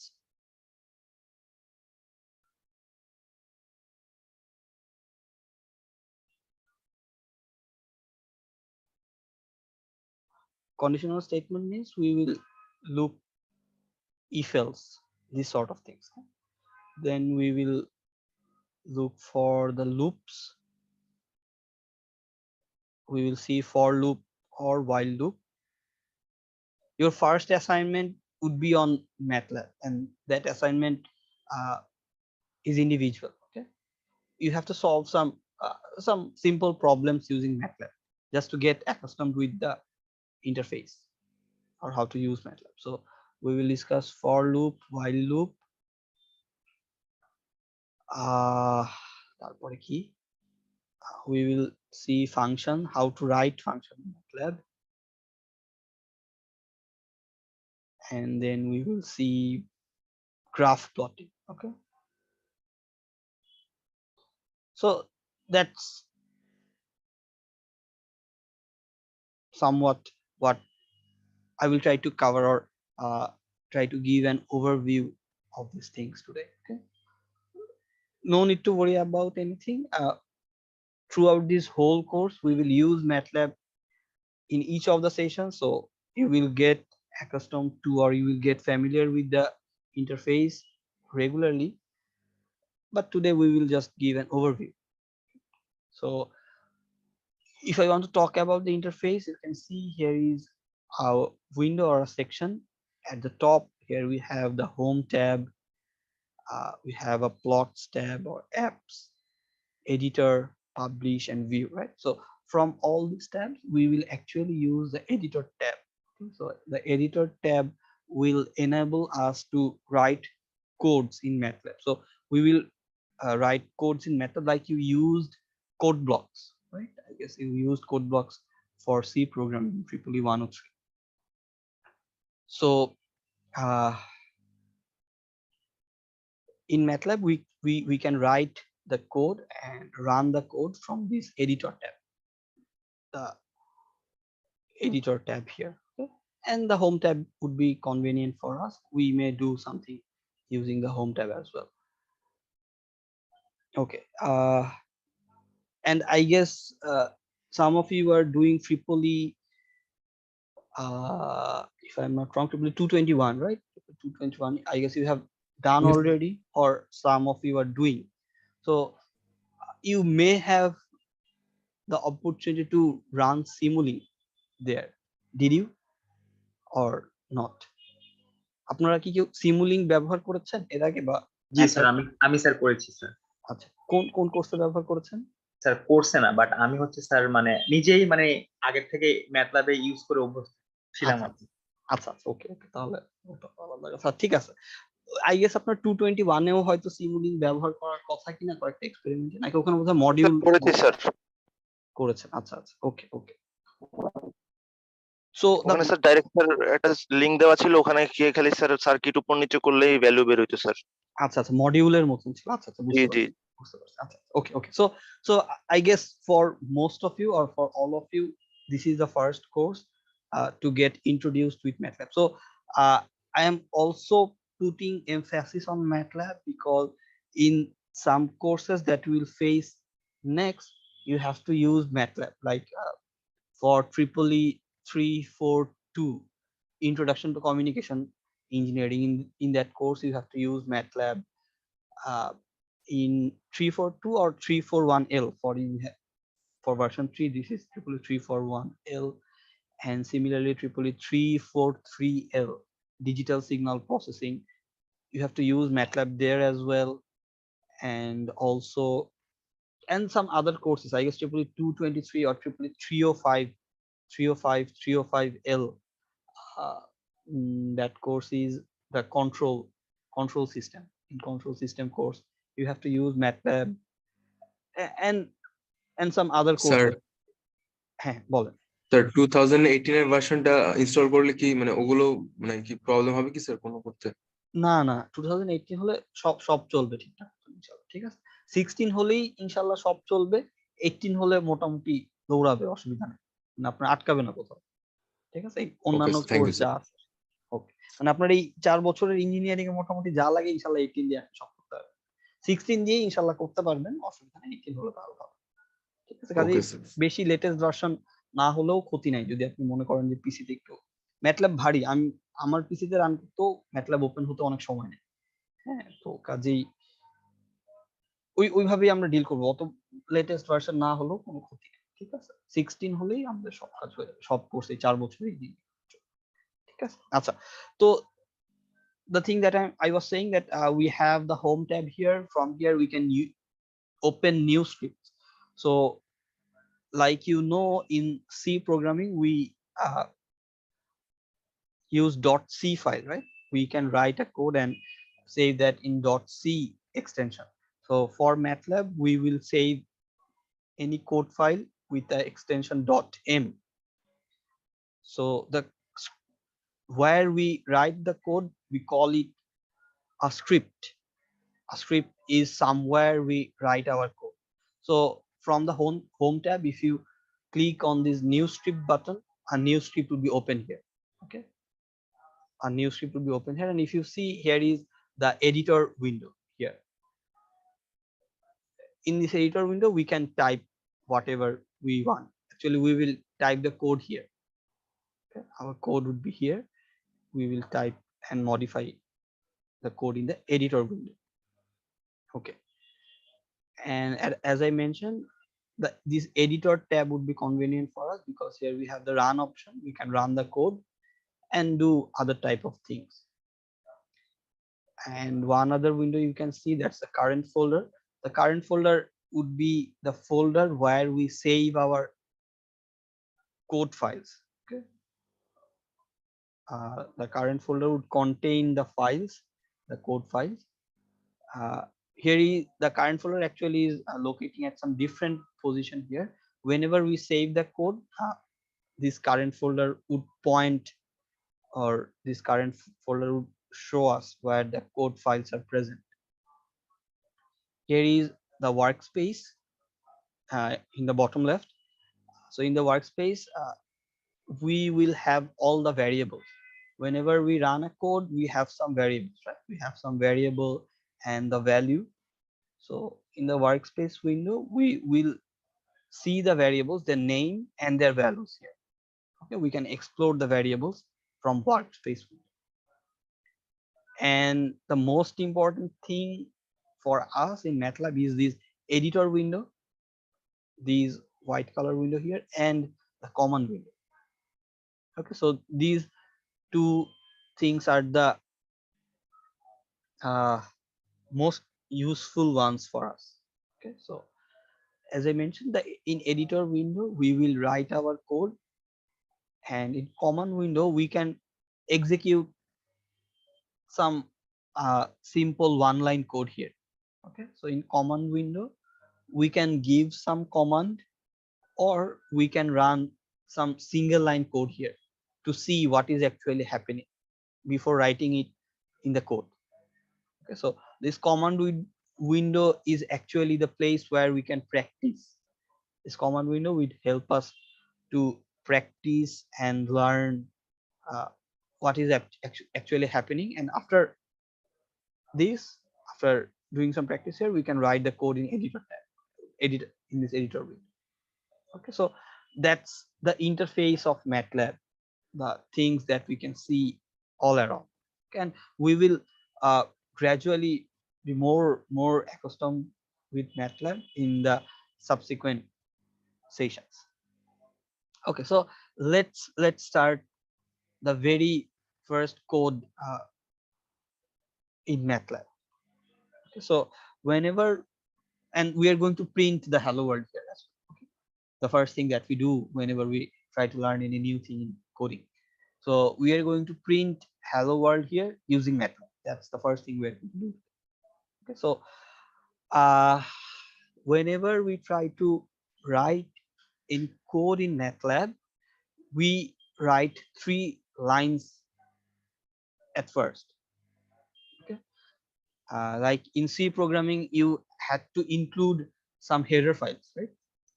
Yes, sir. So in C programming, let's assume we are going to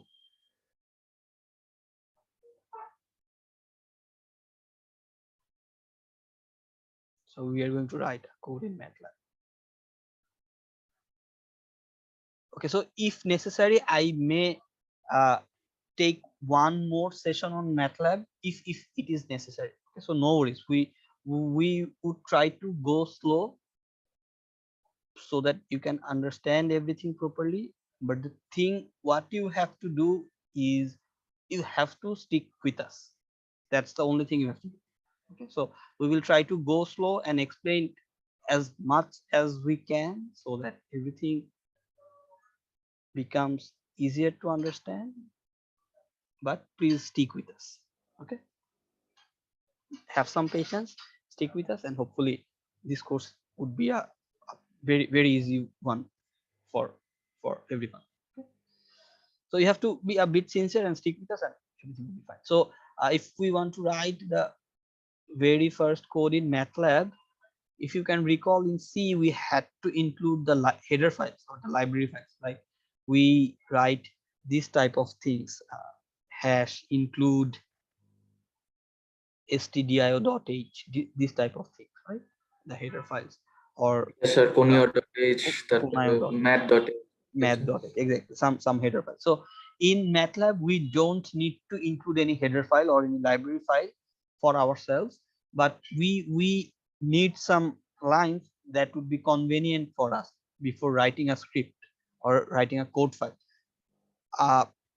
I would use this word script to mean that the script is somewhere we write the code. Script is a file that contains the code. So this is the code file. So like you have the paper to for your exams, and we say this exam script. So in code script we write the code. So whenever we are writing a script in MATLAB, so whenever we're writing a code in MATLAB, we include some lines. The first one is the CLC. The second line is the clear all, and the third line is the close all. Okay, so what does these lines actually refer to, or what does these line mean? So the CLC, this line actually stands for, we will write the codes also just to give you an overview. CLC stands for clear command window.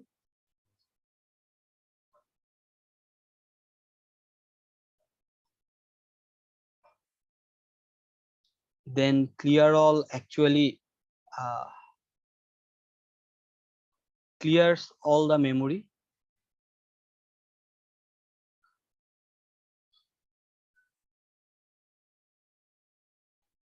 And close all would close some of the windows.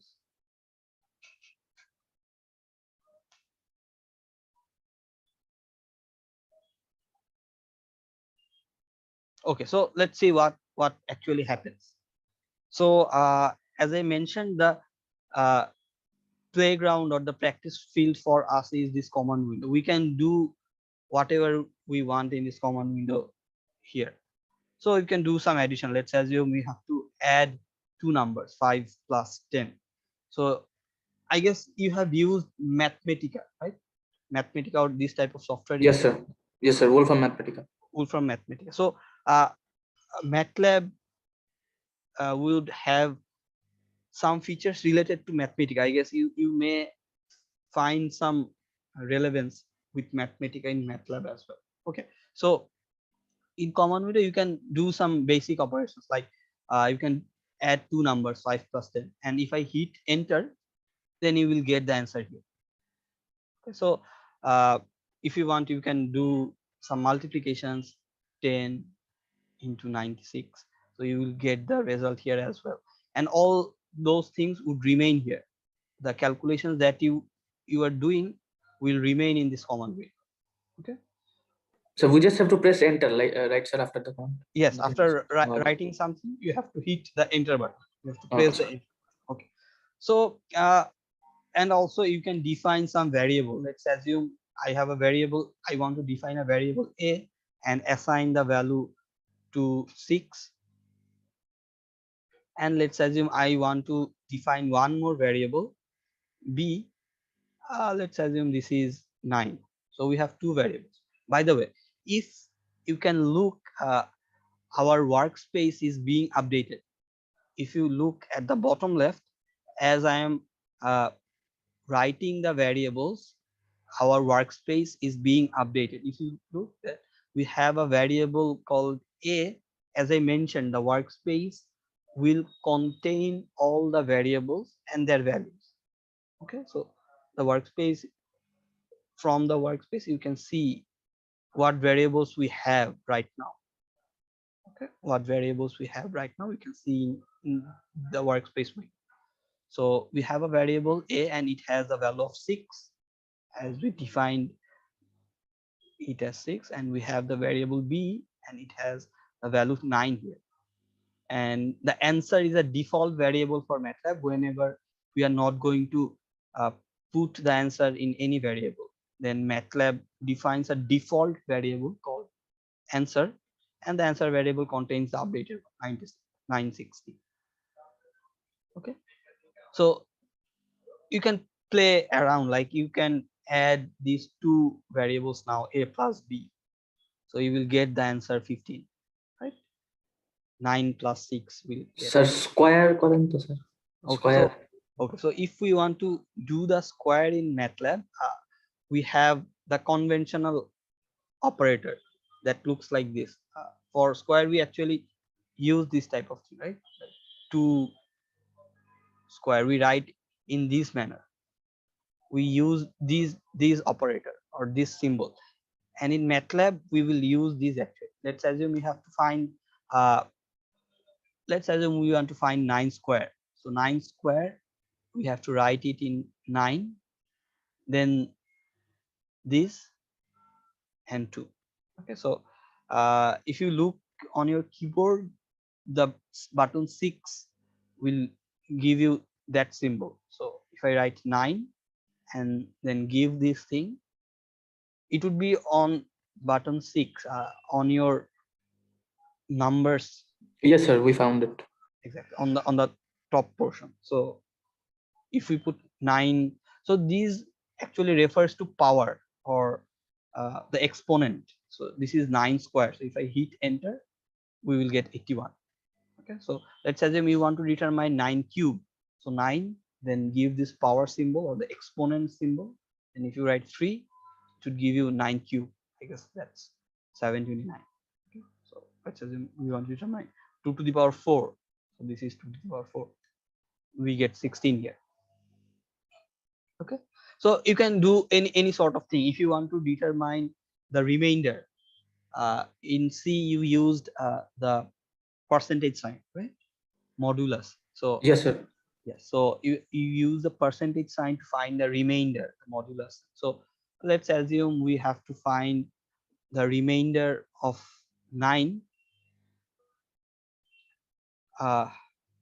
Okay, we can use a function called rem also in MATLAB. Yes, that would be convenient for. We will see that we have a function called remainder in MATLAB. We can use that function as well. Okay, so this command window is actually here what we can do anything we wish. Okay, so sir, when we are doing root, then what we have to do, like to the power half, something like that, or something else? You can do that, or we have the sqrt function as well. In MATLAB we have, you can do the power half if you wish, like if you want to find the root of 16, then 16 power 0.5, you can do that, then we get 4. Or we have a default MATLAB function called sqrt that's actually referred to square root. So if you want to determine square root of 16, you will get 4 as well. So both of them are valid. So we will know more about these functions. No need to worry about these things now, but we have a very large or a very wide resource in MATLAB. Almost everything is done here. We just have to exploit it properly. Okay, so MATLAB is a very vast or very resourceful software. We have to learn to use it properly. Okay, MATLAB অনেক অনেক বড়, মানে এখানে এত জিনিসপত্র আছে যে আমরা ধরেন এক্সপ্লোর করে শেষ করতে পারবো না, এরকম টাইপের একটা সফটওয়্যার, এত ভাস্ট যদি আমি বলতে চাই, এত বড়। এবং এত ইউজফুল, হ্যাঁ, আমাদের হচ্ছে এটা এক্সপ্লোর করতে হবে, যা শিখতে হবে যে কোথায় কি আছে। মানে ধরেন আপনার কাছে একটা অনেক বড় রিসোর্স আছে, কিন্তু আপনি যদি ওটাকে প্রপারলি ইউজ করতে না পারেন, তাহলে তো ওটা সর্ট অফ ওয়েস্টেজ, তাই না? যে আমার কাছে একটা ভালো জিনিস আছে, কিন্তু আমি ওটা ব্যবহার করতে পারি না, তাহলে এটা সর্ট অফ একটা ওয়েস্টেজ না? তো এই হিসাবে আমি বলতে চাচ্ছি ম্যাটল্যাবটা ইউজ করতে হবে। হ্যাঁ, ধরেন আমরা এই সেশনের বাইরেও আপনারা চাইলে অনেক ভালো ভালো ইউটিউব ভিডিও পাবেন, যেগুলো হয়তো আপনাদেরকে টুকটাক খুঁটিনাটি অনেক কিছু শিখতে সাহায্য করবে। হ্যাঁ, বা ধরেন ম্যাটল্যাবে কিছু একটা সলভ করতে চান, আপনি গুগল সার্চ করলেই অনেক রিসোর্স পেয়ে যাবেন। ম্যাটল্যাবের অফিসিয়াল ওয়েবসাইট আছে, যেখানে হয়তো আপনি যেই প্রশ্নটা করতেছেন ওটার অ্যান্সার খুঁজে পেয়ে যেতে পারেন। এক্সপ্লোর করলেই অনেক কিছু পাবেন, ঠিক আছে? এবং যেটা বললাম, ম্যাটল্যাব একটা অনেক বড় সফটওয়্যার, অনেক ক্ষেত্রে ইউজ হয় আপনাদের ফার্দার এইসব কোর্সে অথবা রিসার্চের কাজে অনেক ইউজ হয়, অনেক কাজে। আপনি যদি ম্যাটল্যাব ভালোভাবে ব্যবহার করতে শিখেন, এটা আপনার জন্য একটা অ্যাডভান্টেজ হবে, আপার হ্যান্ড। ইনফ্যাক্ট ম্যাটল্যাব, সিমুলিংক এগুলো ঠিকঠাক ভাবে ইউজ করতে পারা, এটা সিভিতে মেনশন করাও যায়। মানে এটা একটা স্কিল, যে ম্যাটল্যাব চালাতে পারা অথবা সিমুলিংক চালাতে পারা ঠিকঠাক ভাবে, এটাকে একটা স্কিল হিসেবে job sector sir very helpful. Exactly. যেমন ধরেন আপনি, আমরা অনেক সময় মেনশন করি না, ধরেন যখন আমরা সিভি লিখি, আমরা লিখি না যে পাওয়ার পয়েন্ট স্কিল অনেক ভালো, বা ধরেন আমরা মেনশন করি না যে যেসব সফটওয়্যার থাকে, অটোক্যাড এর নাম হয়তো আপনারা শুনেছেন, যারা সিভিল ইঞ্জিনিয়ারিং নিয়ে পড়েন তাদের একটা সফটওয়্যার ইউজ করতে হয় অটোক্যাড নাম। হ্যাঁ, অটোক্যাড ইউজ করতে পারা এটা একটা স্কিল হিসেবে ধরা হয়। বা ধরেন যারা মেকানিক্যাল ইঞ্জিনিয়ারিং পড়েন, তাদের 3D ডিজাইনিং এর জন্য কিছু সফটওয়্যার আছে, ওগুলো ইউজ করতে হয়, ওগুলোকে স্কিল হিসেবে ব্লেন্ডার টাইপের বুঝি। আবার একটু বলেন কাইন্ডলি। ব্লেন্ডার টাইপের সফটওয়্যার গুলা ব্লেন্ডার, হ্যাঁ ওই টাইপের। ব্লেন্ডার মূলত কি কাজ করে? ওই ব্লেন্ডার 3D রেন্ডারিং এর 3D জন্য রেন্ডারিং, অ্যানিমেশন মডেল টাইপের কাজের জন্য, হ্যাঁ মডেলিং এর জন্য, তাই ওই স্যার টাইপের। মেকানিক্যাল ইঞ্জিনিয়ারিং এর জন্য স্যার সলিড ওয়ার্কস মনে হয় সলিড সবচেয়ে ওয়ার্কস বেশি ইউজ করে, ইউজ হয়। এক্স্যাক্টলি হ্যাঁ, মেকানিক্যাল ইঞ্জিনিয়ারিং সলিড ওয়ার্কস হচ্ছে 3D ডিজাইন করা যায়। তো ওই সব সফটওয়্যারের মতন ম্যাটল্যাব সিমুলিংকও যদি বলতে চাই, আপনারা ট্রিপলিতে ম্যাটল্যাব সিমুলিংক অনেক কোর্সে ব্যবহার করবেন, অনেক কোর্সে শিখবেন। কাজে এটা একটা স্কিল যেটা আপনাদেরকে আস্তে আস্তে ডেভেলপ করতে হবে, ম্যাটল্যাব ব্যবহার করতে পারে। আমরা তো সবকিছু আসলে কভার করতে পারবো না, তাই না? যেটা বললাম যে ম্যাটল্যাব এত বড় যে আমরা আসলে সবকিছু কভার করতে পারবো না। কাজে আপনাদেরকেও একটু একটু এক্সপ্লোর করতে হবে, শিখতে হবে, আর নিজের আগ্রহেই শিখতে হবে। কারণ আমি বললাম যে এটা একটা স্কিল, আপনি এটা মেনশন করতে পারবেন চাইলে আপনার সিভিতে, অনেস্টলি বলতেছি। হ্যাঁ, ওই অটোক্যাড এর মতন, বা ধরেন যেসব হয়তো 3D মডেলিং সফটওয়্যার আছে, যেমন ধরেন বা অনেকে গ্রাফিক্স ডিজাইনিং এর সফটওয়্যার কেউ স্কিল হিসেবে কনসিডার করে, ধরেন ফটোশপ ইউজ করতে পারে, এটাও একটা স্কিল যদি আমরা ভালো লেভেলে চিন্তা করি। এরকম আপনি ইঞ্জিনিয়ারিং ফিল্ডের ক্ষেত্রে, বিশেষ করে যদি ট্রিপলির কথা বলি, ম্যাটল্যাব সিমুলিংক ইউজ করতে পারে, এটাকে একটা স্কিল হিসেবে কনসিডার করা। Okay, so the bottom line is you have to learn to explore or exploit MATLAB properly. This is a vast source for us. It's a very, very good resource. And if you can use MATLAB or Simulink, this software, you can uh, mention these things in your CV. It would be considered as some skill that you have achieved of your own. Okay, so the thing I am trying to say that grow some interest and explore MATLAB. Okay, you may watch some YouTube videos. You will have some very good YouTube videos, or if you face any issue, you can do some Google search. You will see relevant answers as well in most of the cases. So you have to learn by searching and seeing some, if you want some other videos, this type of things. Okay, so grow some interest on MATLAB. That's the thing I'm trying to say. Okay, now coming back to our part, we are, and also as I mentioned, MATLAB is vastly used in research field as well. So whenever you will do FYDP, final year design project, in the 4th year, or if you want to do some research or these type of things for publication of any paper, MATLAB would be very much helpful for it, I can say. Okay, so we have to learn MATLAB properly. That's one other aspect of this course. Not only learning the numerical methods or the numerical techniques, but also to learn MATLAB properly, because I guess most of you are using MATLAB for the first time in this course. So if you have a very good familiarity with MATLAB, you will get, I can certainly say that you will get some upper hand or some advantage in the next courses. Okay. So the thing that I was trying to say, we have this command, CLC command. CLC command actually refers to the clear command window. So as you can see, we have all these things here that we have done in the command window, but it may sometime gets messy. So if we want to clear this command window, we can write CLC here. The CLC command will clear this command window. This command window will be cleared. So if I write CLC and hit enter, then you can see everything is gone here. Okay, so the command window is cleared. But if you look carefully, the memory is not cleared yet. If you look at the workspace, we have the variable A, we have the variable B, or we have the answer variable present. So the command window is visually clear. Nothing is written on here, but the memory is stored on MATLAB yet. Till now, the memory is stored. So if we want to clear the memory as well, like if we want to delete these variables, we want to forget these variables, then we use this second command. That's the clear all. Okay, so it clears the memory from MATLAB. So if I write clear all here and hit enter, then you can see the workspace is gone now. Nothing is present in this workspace, right? So the variables are gone. So the clear all actually clears all the memory.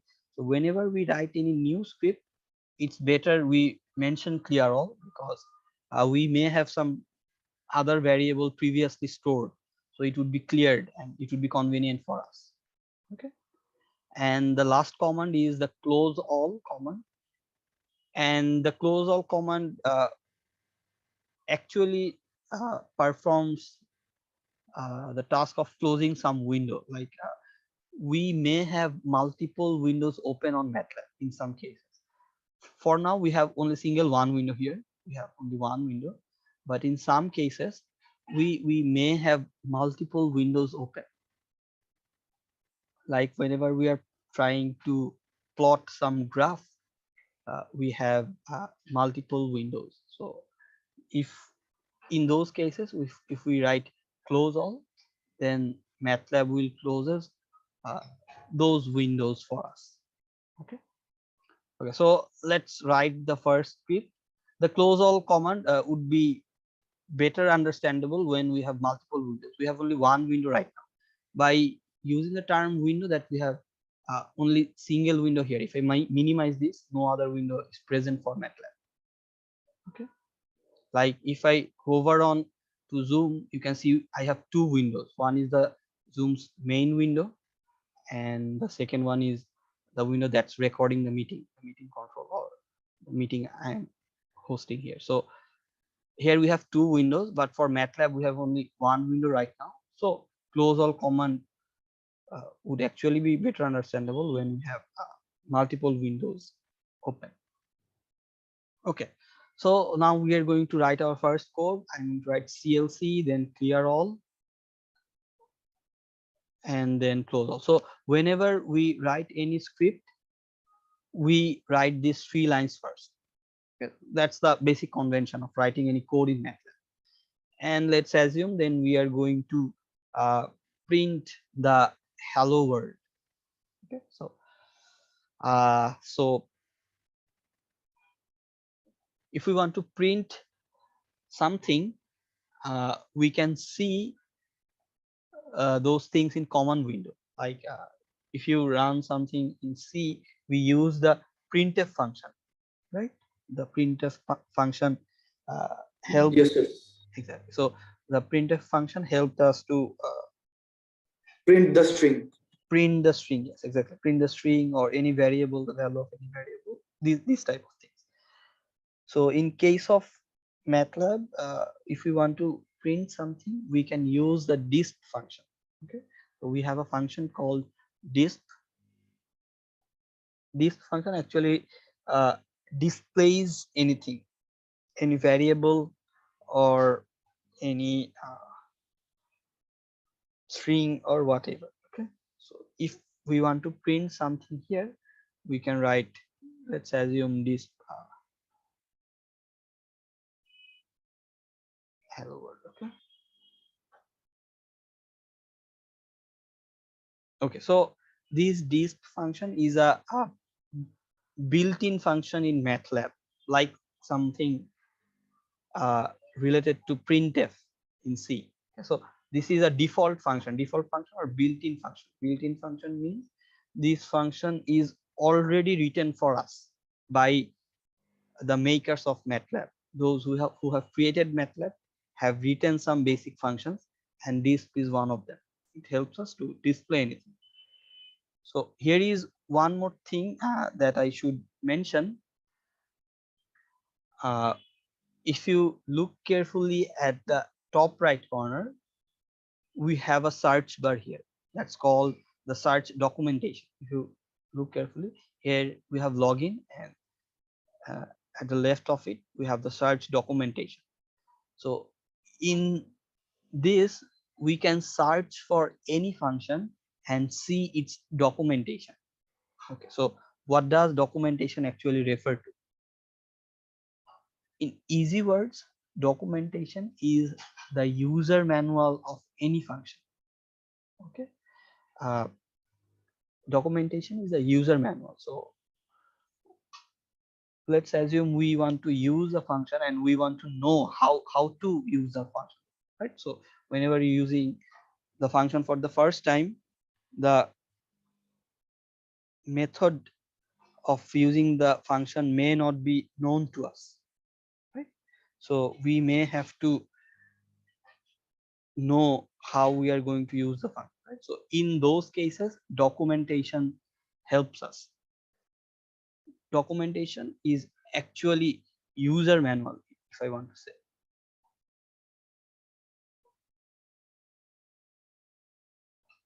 So the documentation is user manual of function. So whenever you are using a function for the first time, it is a very good practice to have a look at the documentation first.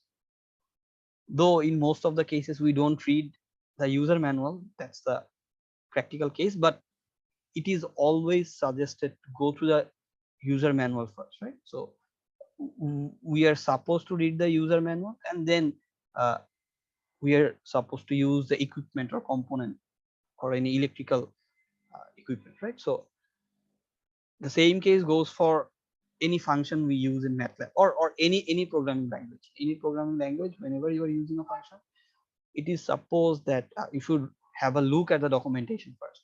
So in MATLAB, we have this search bar at the top right corner, search documentation. So if we write this here, we will see which functions are present in MATLAB. So if I hit enter, MATLAB will show us the result. So here you can see for the disp function, the documentation is present for MATLAB. The documentation is present for Simulink as well. For our case, the first search result would do. Okay, so the first search result would be enough for us. So if I click on the disp here, you will see how to use this function. Here is a description that the disp function displays the value of a variable. Okay, so we can display the value of the variable. Here is the syntax, how to use it. So we have to use the function in this manner. This in parentheses, in the first bracket, we have to send the variable x. So x could be any variable. Okay, so let's say the best part of the documentation is that we have some examples here that is very much helpful to use any function. Like let's assume we have an array here, or we may have some string here. So if we write disp a, MATLAB will show us the array here in this manner. The array contains two elements, 15 and 150, and MATLAB will show this value or display these values, okay, on command window. Similarly, if we write this S, we will see hello world in this manner. Okay, or we may directly pass the string as well. Without assigning it to any variable, we may directly pass the string to this as well. Okay, so the bottom line is, the thing I'm trying to say is that whenever you are using a function for the first time in MATLAB, please try to have a look at the documentation.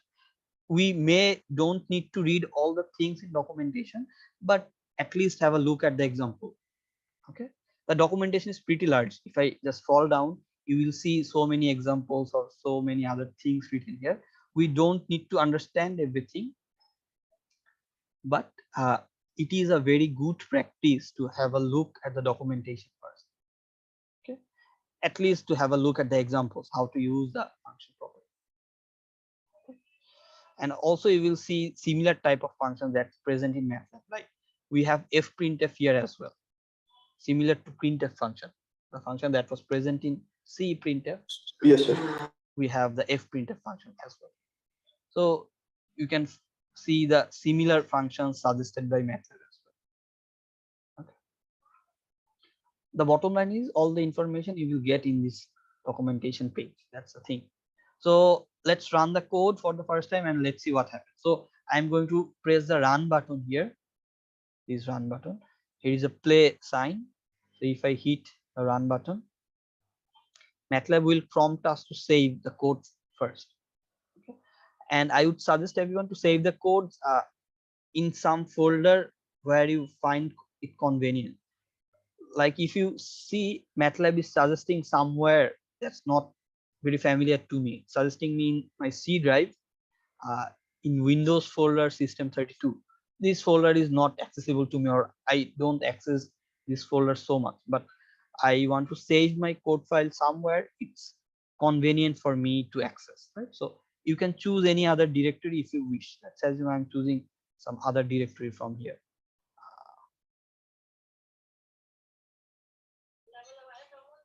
Let's assume I'm choosing this folder, and you can rename the .m file as well. If you look carefully, the file is named as untitled for now. Here is the untitled script. Untitled means it has no name for now. And if you look at the extension is .m. .m means it is a script file for MATLAB, or a code file for MATLAB. Okay. The extension is .m. So you can rename it whatever you wish. Let's assume we are going to rename it as intro. So it will be saved as intro.m. Okay, so if I press the save button, the code will be saved and it will be run. So if I hit the save button, here is one more prompt. The prompt says the location that I tried to save the code is not found on the current folder on the MATLAB, right? Because as I mentioned, the current folder was pointing to that C drive folder, that Windows Win32, whatever, that random folder. But we are trying to save the code in another folder, so we just have to press change folder. Okay, the change folder would point to the folder where we are going to save. So if I hit the change folder, we can see the folders that we can see. So here is our code, the intro.m. Okay. I guess it would be easier to open a new folder here.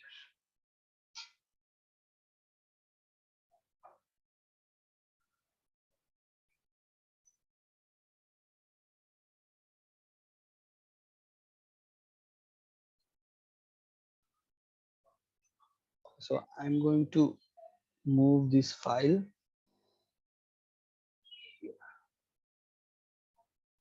Okay. So let's run the code once again. I have changed my folder and moved the code to the other folder, EEE282. So I have to press the change folder once again. Okay. Let's close this.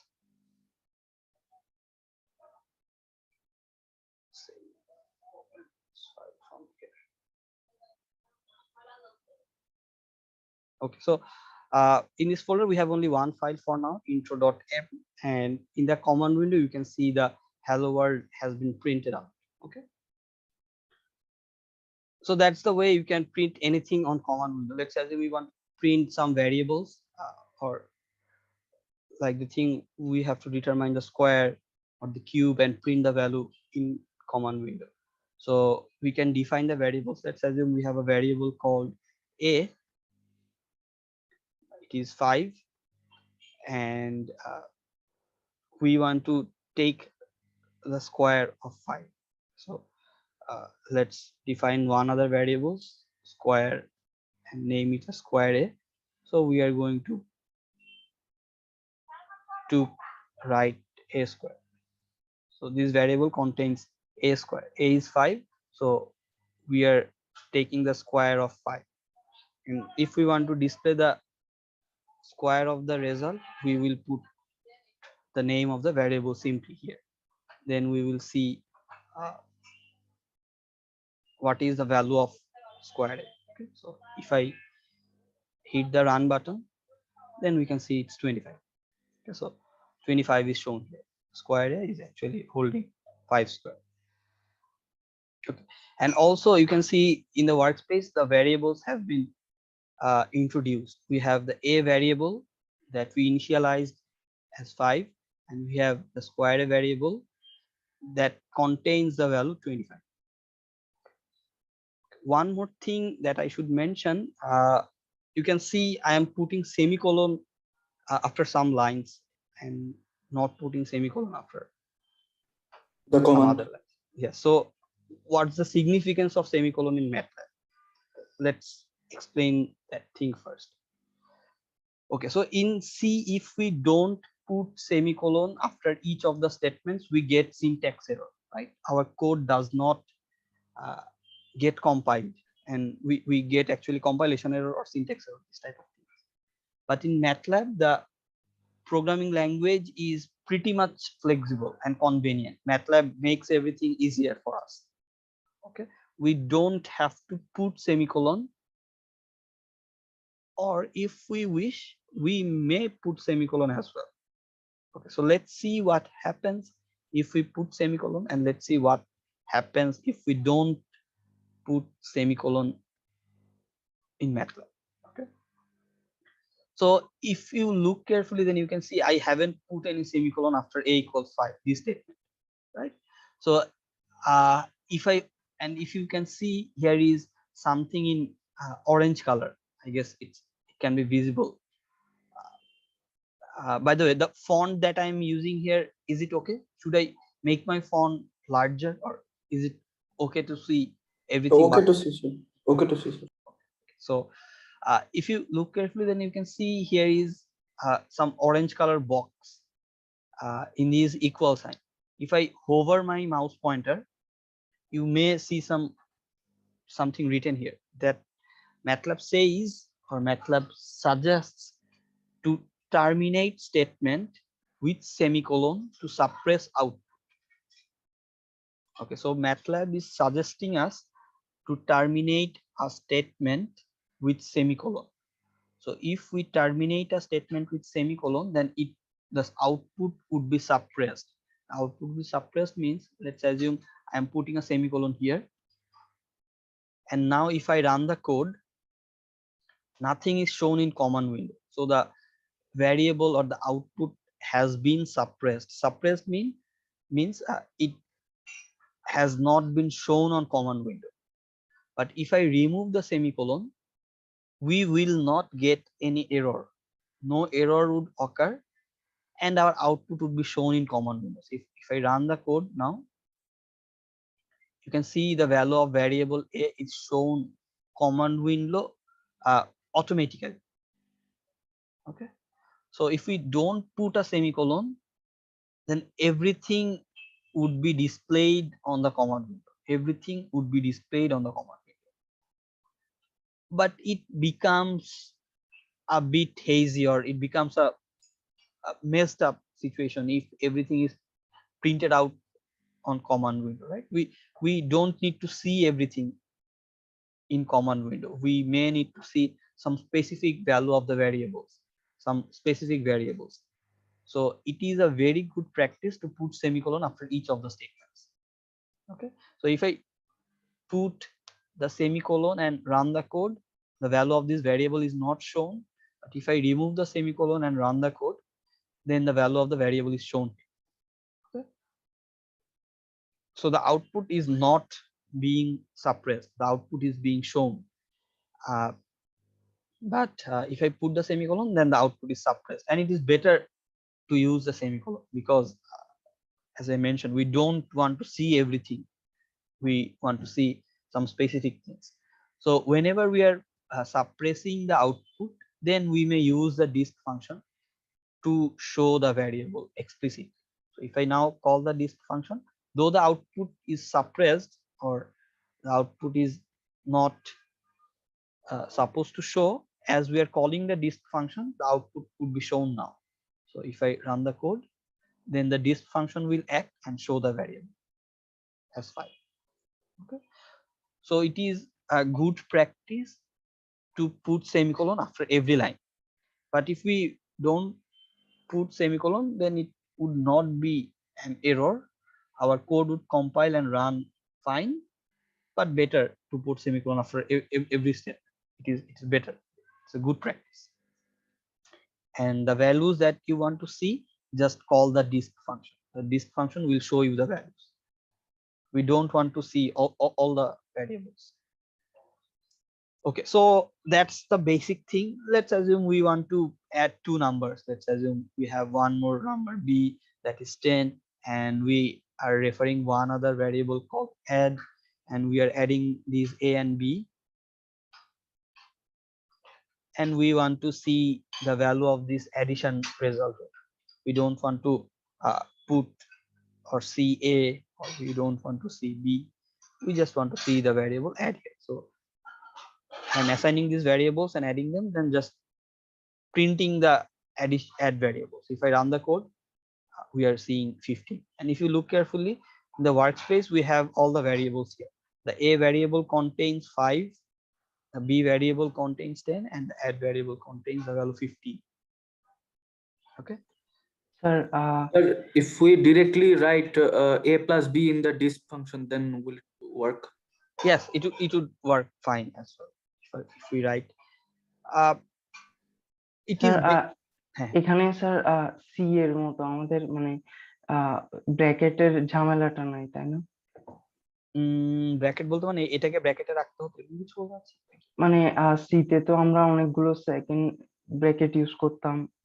ও হ্যাঁ, ওরকম কিছু এখানে থাকবে না, ওটার পরিবর্তে থাকবে মানে একটা ব্লক ওপেন করতে আমরা সেকেন্ড ব্র্যাকেটের ভেতরে লিখতাম, ওরকম বলতে চাচ্ছি ইফ ব্লক, ওটা আমরা দেখবো। এখানে ওরকম সেকেন্ড ব্র্যাকেটের ওরকম প্যারা নাই।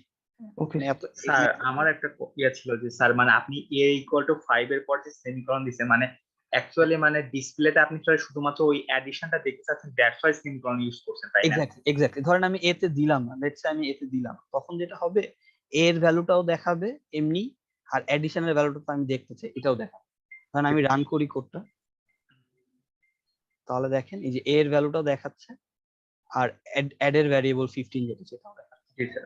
ঠিক আছে, এখন আমরা তো সব দেখতে চাই না, তাই জন্য সেমিকোলন দিয়ে রাখবো সব জায়গায়, এটা ভালো আর ভালো প্র্যাকটিস। স্যার ডিসপ্লের পাশে সেমিকোলন না দিলে কি হতো? এখানে না দিলেও খুব একটা সমস্যা নাই, এটা তো অলরেডি ডিস ফাংশনটা তো ডিসপ্লে করবেই, কাজে এটা সবসময় ডিসপ্লে করবে, সেমিকোলন দিলেও ডিসপ্লে করবে, না দিলেও ডিসপ্লে করবে।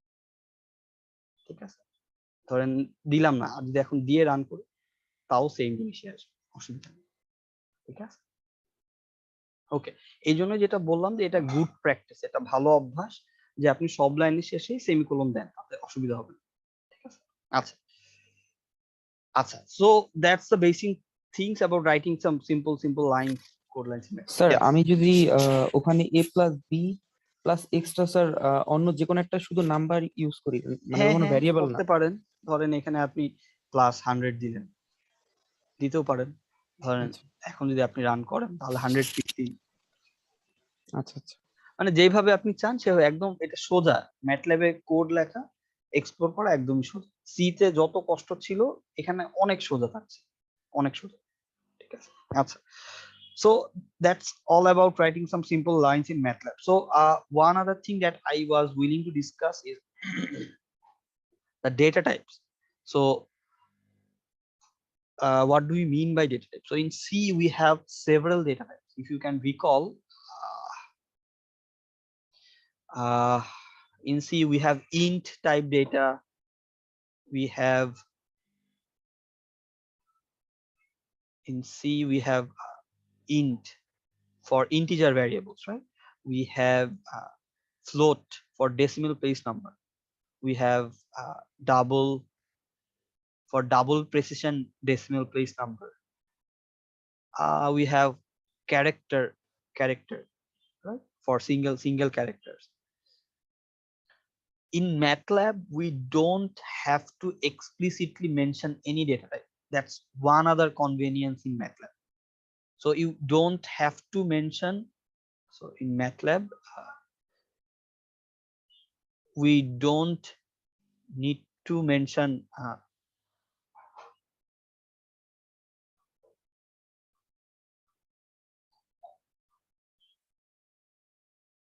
data type explicitly. Okay, so MATLAB নিজেই বুঝতে পারবে sir. Exactly. So MATLAB will actually handle the data of its own. So we don't need to mention the data type. So this is a very convenient thing. As you can see already, I didn't read int a or int b or int add this type of thing. I directly brought a b add this type of variables. So this is a very convenient thing in MATLAB as well. As I'm trying to say, তাহলে তো sir অনেকটা পাইথনের মতো না? হ্যাঁ অনেকটা পাইথনের মতো। Exactly, MATLAB আসলে পাইথনের মতো। পাইথনের ল্যাঙ্গুয়েজ যেমন সোজা, ম্যাটল্যাবের ল্যাঙ্গুয়েজও অনেক সোজা। হ্যাঁ, ম্যাটল্যাবের ল্যাঙ্গুয়েজ আসলে অনেক সোজা, সি এর চাইতে অনেক সোজা। ঠিক আছে, এখানে আমাদের মেনশন করা লাগে না। মানে অনেক ক্ষেত্রে পাইথনের মতো। আপনি যেরকম বললেন না, ম্যাটল্যাবের সিনট্যাক্সের সাথেও পাইথনের অনেক জায়গায় মিল আছে। ভালো আর কি। পাইথনও অনেক সোজা ল্যাঙ্গুয়েজ, সি এর চাইতে পাইথন আসলে অনেক সোজা।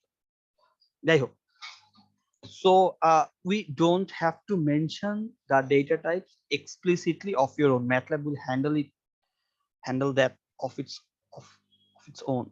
But in general cases, whenever we are trying to deal with any number, MATLAB actually defines them or sets their data type as double. Okay, so whenever we are declaring a variable in MATLAB, MATLAB by default assumes the variable is of double type. This is the default data type in MATLAB.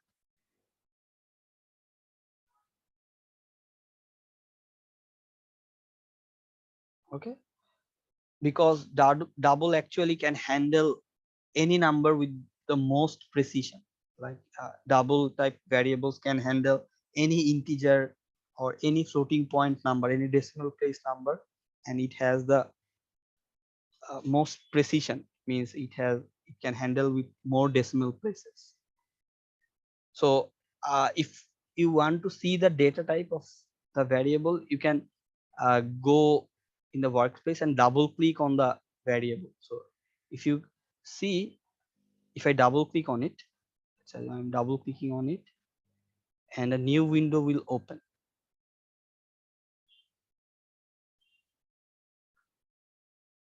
Okay, so if you can see, after this editor window, a new window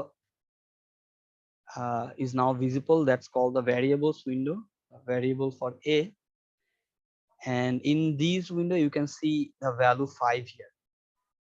And if you look carefully, you can see here is written 1 by 1, 1 cross 1 double.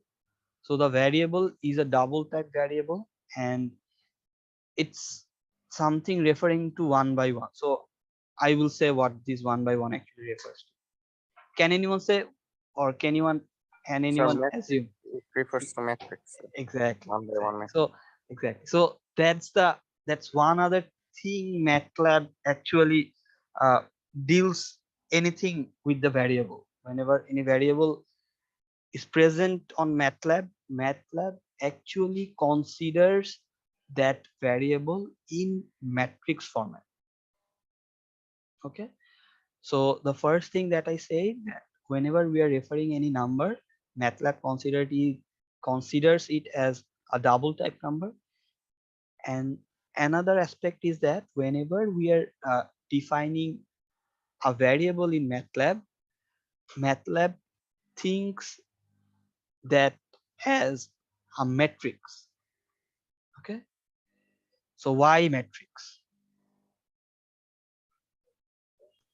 Sir তাহলে কি sir data type নিয়ে এতটা চিন্তা করার কিছু নেই আমাদের তাহলে?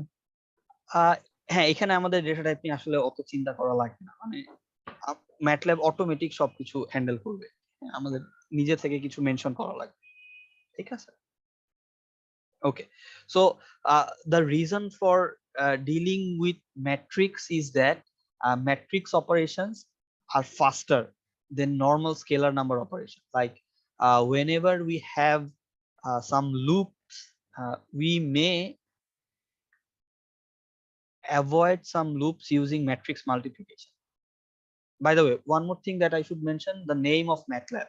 The name of MATLAB actually comes from matrix laboratory. Okay, so the math part actually refers to matrix, not math. You may have some idea come to your mind that this math might stand for math, but no, this math actually stands for matrix, and the lab part actually refers to laboratory. মানে sir হচ্ছে n into n type যেহেতু information লাগে that's হয় মনে হয় মানে বের করতে। এক্স্যাক্টলি, মানে MATLAB আসলে সব সময় যে কোনো ডাটাকে ম্যাট্রিক্স আকারে চিন্তা করে, তাই জন্যই হচ্ছে এই জিনিসের নাম MATLAB। যাই থাকুক না কেন MATLAB ওটাকে একটা ম্যাট্রিক্স আকারে চিন্তা করে। ওকে, so any type of data that we need to handle in MATLAB will consider it as a matrix. That's why the name of MATLAB has been given, matrix laboratory. Okay, so why matrix is so important? Matrix is so important because the thing that I wanted to explain, sometimes matrix multiplications or some matrix operations are faster. Let's assume we can do matrix multiplication and it would be exactly similar to implementing a loop, and loops actually takes more time. Loops are time consuming.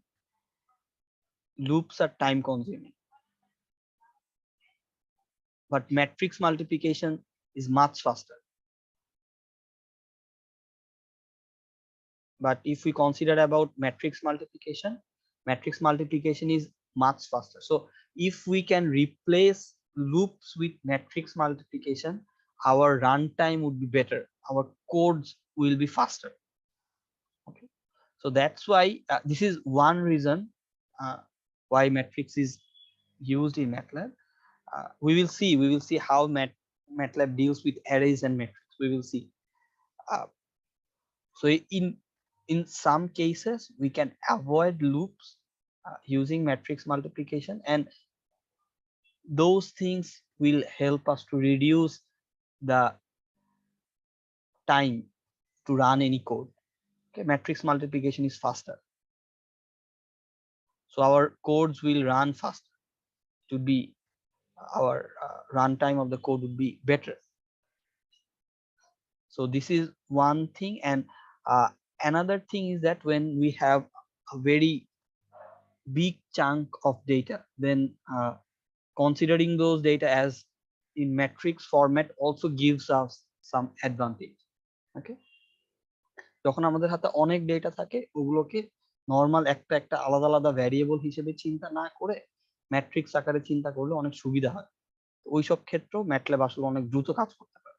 So whenever we have a very large set of data or a good large chunk of data, it becomes convenient think of that data in matrix format rather thinking of that chunk as small scalar numbers. Like I have given you 5 numbers, that is 9, 10, 15, -6, 2. So we may consider this number as simple scalars, right? Scalar means some number. We may consider these numbers separately as scalars, but in some cases, if we consider these numbers in some matrix, let's assume we may consider these numbers in this format. In some cases, it would be easier to deal with this data, or it would help us to deal with this data easily. So that's the convenience of MATLAB, or that's the beauty of MATLAB. MATLAB deals with every variable, considering it as a matrix, and matrix operations are convenient and faster in some cases. So that's the beauty of MATLAB, or if I want to say, that's the advantage of using MATLAB. Okay. So whenever we have a scalar number, let's assume we have a simple number 9, MATLAB is actually considering it as a matrix that has only one row and one column. So the dimension of this number is 1 by 1. If you can recall, in matrix we have some rows and we have some columns, right? So these are the rows. So let's assume we have 3 rows here, and let's assume we have 4 columns here. So this is 1, 2, 3, 4, right? So our elements would be present here. So here would be one element, here would be another, and the dimension of this matrix is what? A matrix a dimension কত? 3 into 3 by 4. 3 by 4, exactly. So the dimension of any matrix is referred to as the row by column, right? So we write the dimension in the bottom right corner, generally row into column. So for these matrix, the dimension is 3 by 4. We have 3 rows and we have 4 columns, right? Okay, so whenever we have a scalar number, the scalar number is considered as a 1 by 1 matrix, 1 row and 1 column. Okay, so that's what we can see from this variable space. We can see the A variable, it's a 1 by 1 double type number. We didn't need to mention the double, but MATLAB by default assumes it as a double variable, and the value is stored in this first place. Fine. So this is the first row. If we have a large matrix, this is the first row, this is the second row, this is the third row, and similarly this is the first column, second column, third column, fourth column. So here is a large space to store any matrix here. If you can see, I can scroll. So sir, in this case, sir, can we say that in MATLAB we can use a huge matrix as our variable? Exactly. We can store any huge data in MATLAB, and that would be stored as a matrix in MATLAB. Okay, and MATLAB can deal easily with those large matrices. So it would be faster and easier to operate. Okay. That's why it's called actually MATLAB. Okay, so this is the A variable, and if we want to see the B variable, if I double click on it, you can see the B variable is 1 by 1 double, and the value is stored in the first place. In the first location, the variable is stored. The value is 10 here. If I look at the add variable, the add variable is also 1 by 1 double. The value is 150. Okay, so you can have a look at the variables if you wish from here. If you double click on the workspace, you will get this variable window. Okay, you may close it if you wish, or you can open whenever you need. So that's all about the data type in MATLAB. In MATLAB, if I want to sum up, all the data are considered as matrix, and if we want to define any number, it is generally initialized as a double type variable. If you want to initialize any string, it would be considered as a string. Then no double the other type. So let's assume if I want to initialize a string, also naming s. By the way, to define a string here, we may use single quote or we may use double quote as well. Okay, so whenever you want to define a string in MATLAB, you may use single quotation. And if you look carefully, the strings are in purple color. I'm not sure whether the color is visible to you, but if you look carefully, then you can see Yes, sir, it is purple. Exactly. So the color of the string looks light purple. বেগুনি আচ্ছা colour. Sir, Python তো sir ধরেন আমি যদি দুইটা string মানে আগে define করলাম, তারপর প্রিন্টে যা যদি আমি ধরেন দুইটা ডিফাইন লিখে প্লাস লিখে যদি ইয়া করি, তাহলে কি এটা তো সেম শো করবে? এখানেও এভাবে যোগ করতে পারবেন, এখানেও যোগ করতে পারবেন। ধরেন we are defining one variable s1, আপনারা যেমন সি তে স্ট্রিং যোগ টোগ করতে অনেক প্যারা খেয়েছেন, তাই না? ফাংশন লিখতে হতো, ওর জন্য বললাম স্যার। হ্যাঁ, এখানে অত গোলমাল নাই। হ্যাঁ, এখানে আমরা ডিরেক্ট ভাবে যোগ করতে পারি অথবা strcat একটা ফাংশন লেখা আছে স্ট্রিং ক্যাটিনেশনের জন্য। আচ্ছা দেখাই আমি, ধরেন হ্যালো ওয়ার্ল্ড, এই দুটাকে আপনি অ্যাড করতে চান। তো আপনি চাইলে এইখানে ধরেন আমরা এইটা দিয়ে আমরা s1 plus s2 লিখতে পারি, সমস্যা। we can add two strings in this map.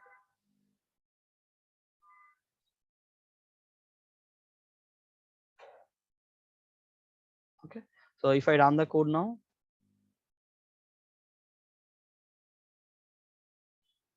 here the numeric value is shown.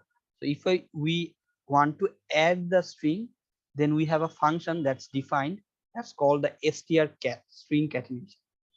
If I want to see you show you, the function is called the strcat that concatenates strings horizontally. Concatenate means it joins or adds two strings.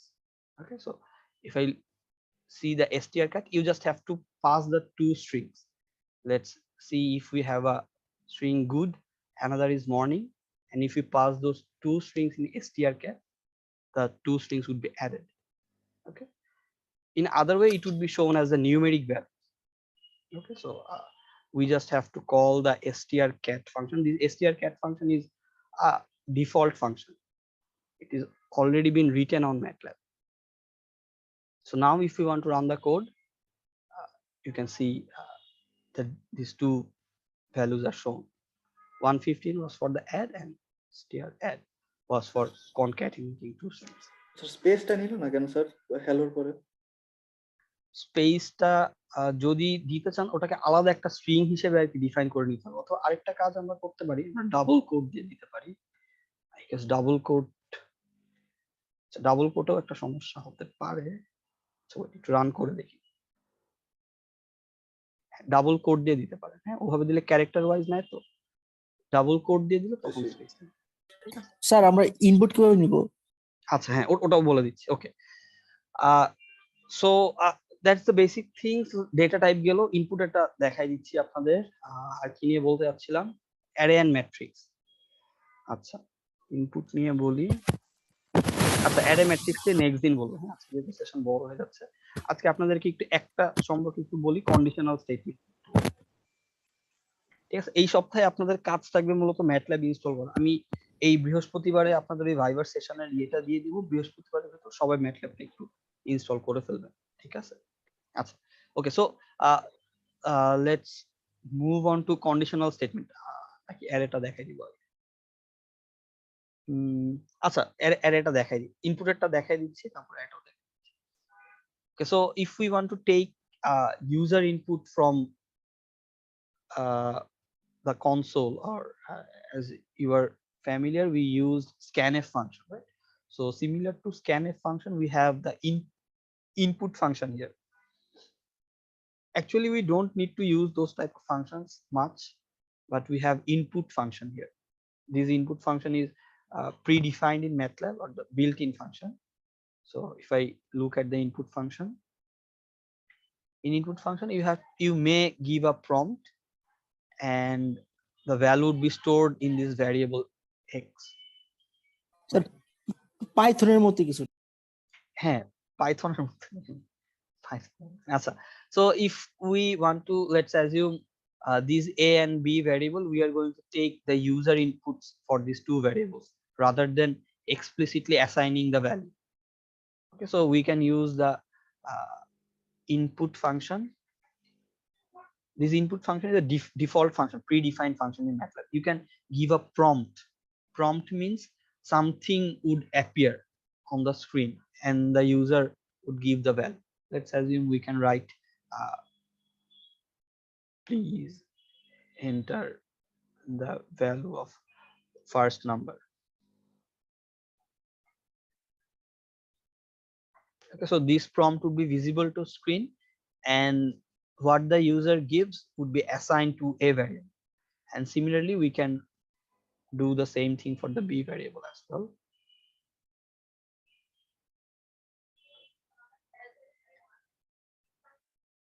Okay, and then let's assume we are going to add these two numbers with 100 and see what would be the result. By the way, one more thing I should mention, you can comment any line if you wish in MATLAB, and to make the comments you have to use the percentage sign. Okay, so to make a comment you have to use the percentage sign. In C you had to use the slash, right? The slash, backslash. So for C to make any comment you have to use the slash. Here we have to use a percentage sign. So let's assume I am going to comment these two lines or this str add line. So if I put a percentage sign in front of it, you can see the line, the color of the line has turned to green. So whatever you see in green in MATLAB is considered as comment. So MATLAB will just keep this line. Okay, so comments are in green color in MATLAB. Comments are in green color. If you see the strings are in purple color. So similarly, the comments are in green color. So to make a comment, you just have to put a percentage sign in front of the lines. Okay, so these lines are being commented out. Comment means these lines will be ignored by MATLAB. Okay, so one more thing I should say is that if you want to do block comment means you want to comment more than one line in a one go. Then I guess in C what you have to do, slash এর পরে কি দেওয়া লাগতো, slash এর পরে star দেওয়া লাগতো, আর পরে star slash দেওয়া লাগতো। So in C you have to use slash star to start the block comment, and to end you have to use star slash. In MATLAB you don't have to worry about this. What you have to do, just select the lines that you want to comment in one go, and if you look carefully in the editor tab you will see something called comment here. So if I press this button comment, the shortcut is Ctrl+R, then all these three lines will be commented out in one go. So if I hit the comment button, then you can see these lines have been commented out. Okay, Sir, why should I have to do this comment? Comments are helpful whenever you are trying to give some explanation in your code, like you are writing some code. By the way, how to uncomment, I should show how to uncomment, then I'm trying to explain. So if you want to uncomment these lines, you can go here and you can see this button uncomment. The shortcut is Ctrl+T. If I hit this button, then these lines will be uncommented out. So why do we need to make comments in our code? The answer is simple. So whenever you are writing a code, you can understand that what you are doing, but when some other people will see your code, it might be a bit difficult to understand your code in the first place, right? So it is a very good practice. Whenever you write a code of your own, you should do some commenting. Let's assume I am writing a comment here. Beside the first line, I am writing something. We are taking the input of the first number. So this is the comment I wanted to mention before this code line. And similarly, we can make the comment in the second line that we are taking the input of the second number. So this comment actually helps anyone to understand the code in a much easier way. And in the third line, let's say I am making a comment. We are adding those two numbers. And in this line, I may say this function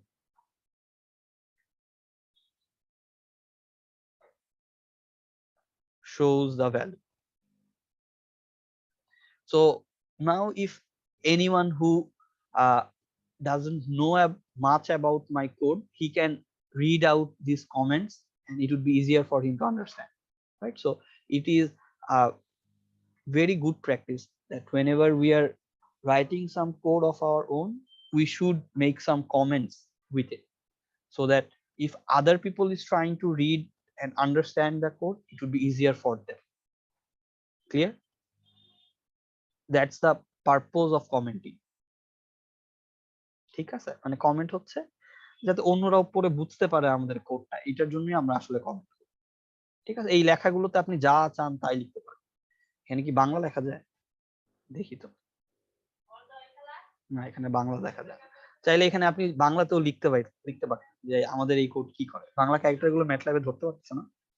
চাইলে আপনি এইভাবে লিখতে পারেন যে এই ফাংশনটা যেভাবে আমরা লিখি ডিসপ্লে করে কিছু, মানে এখানে আপনি যা খুশি তাই লিখতে পারেন। ঠিক আছে, কমেন্ট মানে হচ্ছে এটা ইউজারের কমেন্ট, মানে আপনি এখানে যেটাই লিখবেন ম্যাটল্যাব সিম্পলি এটা ইগনোর করবে, ম্যাটল্যাব এটার দিকে তাকাবে না। হ্যাঁ, এটা আমাদের সুবিধার জন্য।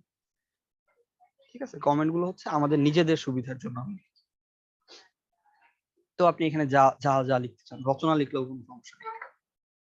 আচ্ছা, আর কোডের কিছু কিছু লাইন আমরা কমেন্ট করি সাধারণত এই উদ্দেশ্যে যে এই লাইনগুলো হয়তো এখন আমার ইউজ হবে না, আমি ডিলিট করে দিলাম, কিন্তু পরে আবার ইউজ হতে পারে, তাহলে ডিলিট করে দিলে তো আবার আমাকে লেখা লাগবে। এই জন্য বেটার আমি কমেন্ট করে রেখে দিলাম, পরে আবার যখন আমার লাগবে আমি এগুলো আনকমেন্ট করে নিই।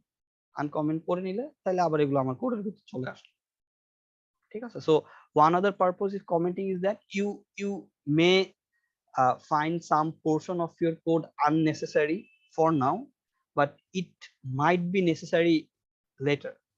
So it is better to comment them out instead of directly deleting those portion, because if we delete those portion and if we need that again, we have to write the same things once again. Rather, if we just make them in simple comment, then it's ignored by MATLAB for now, but whenever we need these portions again, we will just uncomment this portion and we are good to go. Okay, so I'm just commenting these portions, I don't want to deal with this. So we are going to take input of a variable and we are going to take the input of b variable, then we are adding those two variables with 100 and display the value only, and these other lines are simply ignored by MATLAB. These green colored lines are ignored. So now if I run the code, then you can see the prompt is present here. In command window, you can see please enter the value of first number. Let's assume we are giving what? We are giving 8 for the first number and hit enter. Then please enter the value of the second number. We can give 10 here, and then we can see the addition of the values with 100, 180. Okay, so you can use the input function to take the input from the user as well if you wish. Okay, so that's the way how you can take input from MATLAB. Then we have to talk about array matrix. Okay, I guess I need one more session to discuss about this rest of the portion of MATLAB. Okay, so okay, by the way, please write your ID in the chat box. I will share a spreadsheet with you in the next session, but for today, just write your student ID in the chat box. It would do for the attendance for today. Okay, so any queries, I will cover this rest of the portion in the next session, hopefully in the next Saturday. And by this Thursday, everyone must install MATLAB on PC properly. Okay, and I will share the Viva session or the Viva time on Thursday. You just have to give 2 minutes. Okay, you have to give 2 minutes and show that you can use MATLAB, or you have installed MATLAB on your PC already. Okay, that's what you have to show. Nothing. Sir, হ্যাঁ বলেন। sir, how many live session will be taken in our entire course? One session today, that's the MATLAB intro. One more session that will be required, and Yes, sir. hopefully we may cover these topics in 6 sessions, and we may merge these 2 sessions in one if we wish. Numerical differentiation and integration can be taken in one session, or if we want to go slow, we will not need more than 6 sessions for these topics. That means, sir, 1 week, 1 session. Exactly, 1 week, 1 session, 1 topic would be covered. Okay, sir. And after Sir, where can we find the class recordings? I would upload the recordings on Bucks. Okay, I will upload these recordings on YouTube and then share the YouTube link on Bucks, the way that you see on Bucks, the YouTube link. By today or tomorrow? আচ্ছা, by today, আজকের মধ্যে ইনশাআল্লাহ upload করে, ঠিক আছে? Thank you, sir. Sir আমাদের exam গুলো কিভাবে হবে? আচ্ছা, এই যে ধরেন আমরা সেশন করব না, মনে করেন ধরেন 3টা সেশন আমরা করলাম, করার পরে আমরা হয়তো একটা প্রবলেম সলভিং সেশন করব। Okay, so after completing some topics, we would arrange some problem solving sessions where we will focus only on solving relevant problems regarding these topics, and then it would be easier for you to understand what type of problems you have to face in the exams. Actually, in the exams you have to solve problems. You don't have to code from the raw or from the scratch. You don't have to use a raw coding skill, or you don't have to code from the scratch. Rather, the codes will be provided, the lab sheet, the codes, the basic codes will be provided to you. You have to understand the concept and use those codes and modify a bit those codes to solve the problem. Okay, so understand the basic concept and manipulate or make some changes in those codes to solve the problem. That's the main concept. You don't have to code so much. We would provide it, we would provide you the basic codes that you need actually regarding to this numerical techniques. Okay, okay sir. Sir, হ্যাঁ বলেন। sir, a few minute ago, Tosifur got disconnected. That's why he can't write his ID on the chat box. আচ্ছা, আচ্ছা ঠিক আছে, ID কত বলেন? Sir, ID বলতে হবে। I forgot it, sir. I'm searching it, sir. Just a minute. Sir one more thing sir, হ্যাঁ, বলেন। একটু আগে স্যার যেই কোর্স গুলো করলেন, এখন স্যার ধরেন যে ওটাকে আমি স্যার মেমরি থেকে সরাতে চাইতেছি, হোয়াট উড আই ডু? এই যে এখান থেকে? হ্যাঁ জি sir, now what would I do? এখানে জাস্ট সিম্পলি ক্লিয়ার অল লিখে দিবেন। ক্লিয়ার, ও আচ্ছা, এখানে ক্লিয়ার অল লিখলে সবগুলা। হ্যাঁ, এই কমান্ড উইন্ডোটা মূলত এই সিঙ্গেল লাইন কোড এক্সিকিউট করার জন্য। আপনি ছোটখাটো সব সিঙ্গেল লাইন এখানে দিতে পারবেন। ধরেন আমি ক্লিয়ার অল লিখে আমি এন্টার দিলাম, তাহলে চলে গেল সব। ঠিক আছে? Yes sir. ওকে, বা ধরেন আপনি It is, sir, 203-21031. আচ্ছা ঠিক আছে, ঠিক আছে। আচ্ছা স্যার, সবকিছু যদি ডিলিট করতে চাই তাহলে কি করতে হবে? সবকিছু ডিলিট বলতে মানে যেগুলো করলাম স্যার, কোডগুলো সব মানে কেটে দেবো। এগুলা? জি। এটা তো আপনি যে স্ক্রিপ্টটা এখান থেকে কেটে দিতে পারবেন, যে এখানে স্ক্রিপ্ট গুলো ওপেন থাকবে। আপনি যখন মাল্টিপল স্ক্রিপ্ট ওপেন করবেন এগুলো সেভ থাকবে। আপনি এই ইন্ট্রোর এখানে যদি আমি ক্রস দিয়ে দিই, হ্যাঁ, তাহলে এটা চলে যাবে, চলে গেল। এগুলো আগের কোড, পুরাতন কোড। তো এটা সেভ থাকবে হচ্ছে এইখানে, যে যেখানে আমি সেভ করেছি যে ফোল্ডারটাতে, সেই ফোল্ডারটাতে সেভ থাকবে। আপনি চাইলে এটাকে আবার ওপেন করতে পারবেন ম্যাটল্যাব, এখান থেকে নিয়ে এটাকে ড্র্যাগ এন্ড ড্রপ করলেই এটা ওপেন হবে, দিলে আবার চলে আসবে। ঠিক আছে, এটা জানতে চাচ্ছেন নাকি? স্যার ম্যাটল্যাবে কি জি স্যার স্যার। বেশি মেমরি খায় স্যার? মানে মেমরি কি স্যার বেশি চলে যায়? না, মেমোরি বেশি চলে যায় না, তবে MATLAB একটু ভারী সফটওয়্যার, তো MATLAB এর ব্যাকগ্রাউন্ডে অনেক কিছু রান হয়, তো MATLAB র্যাম টানে অনেক। আচ্ছা। MATLAB বেশ ভালো র্যাম টানে এবং সিপিইউ ভালো ইউজ করে। যেমন যদি আমি আপনাদের একটু দেখাতে চাই,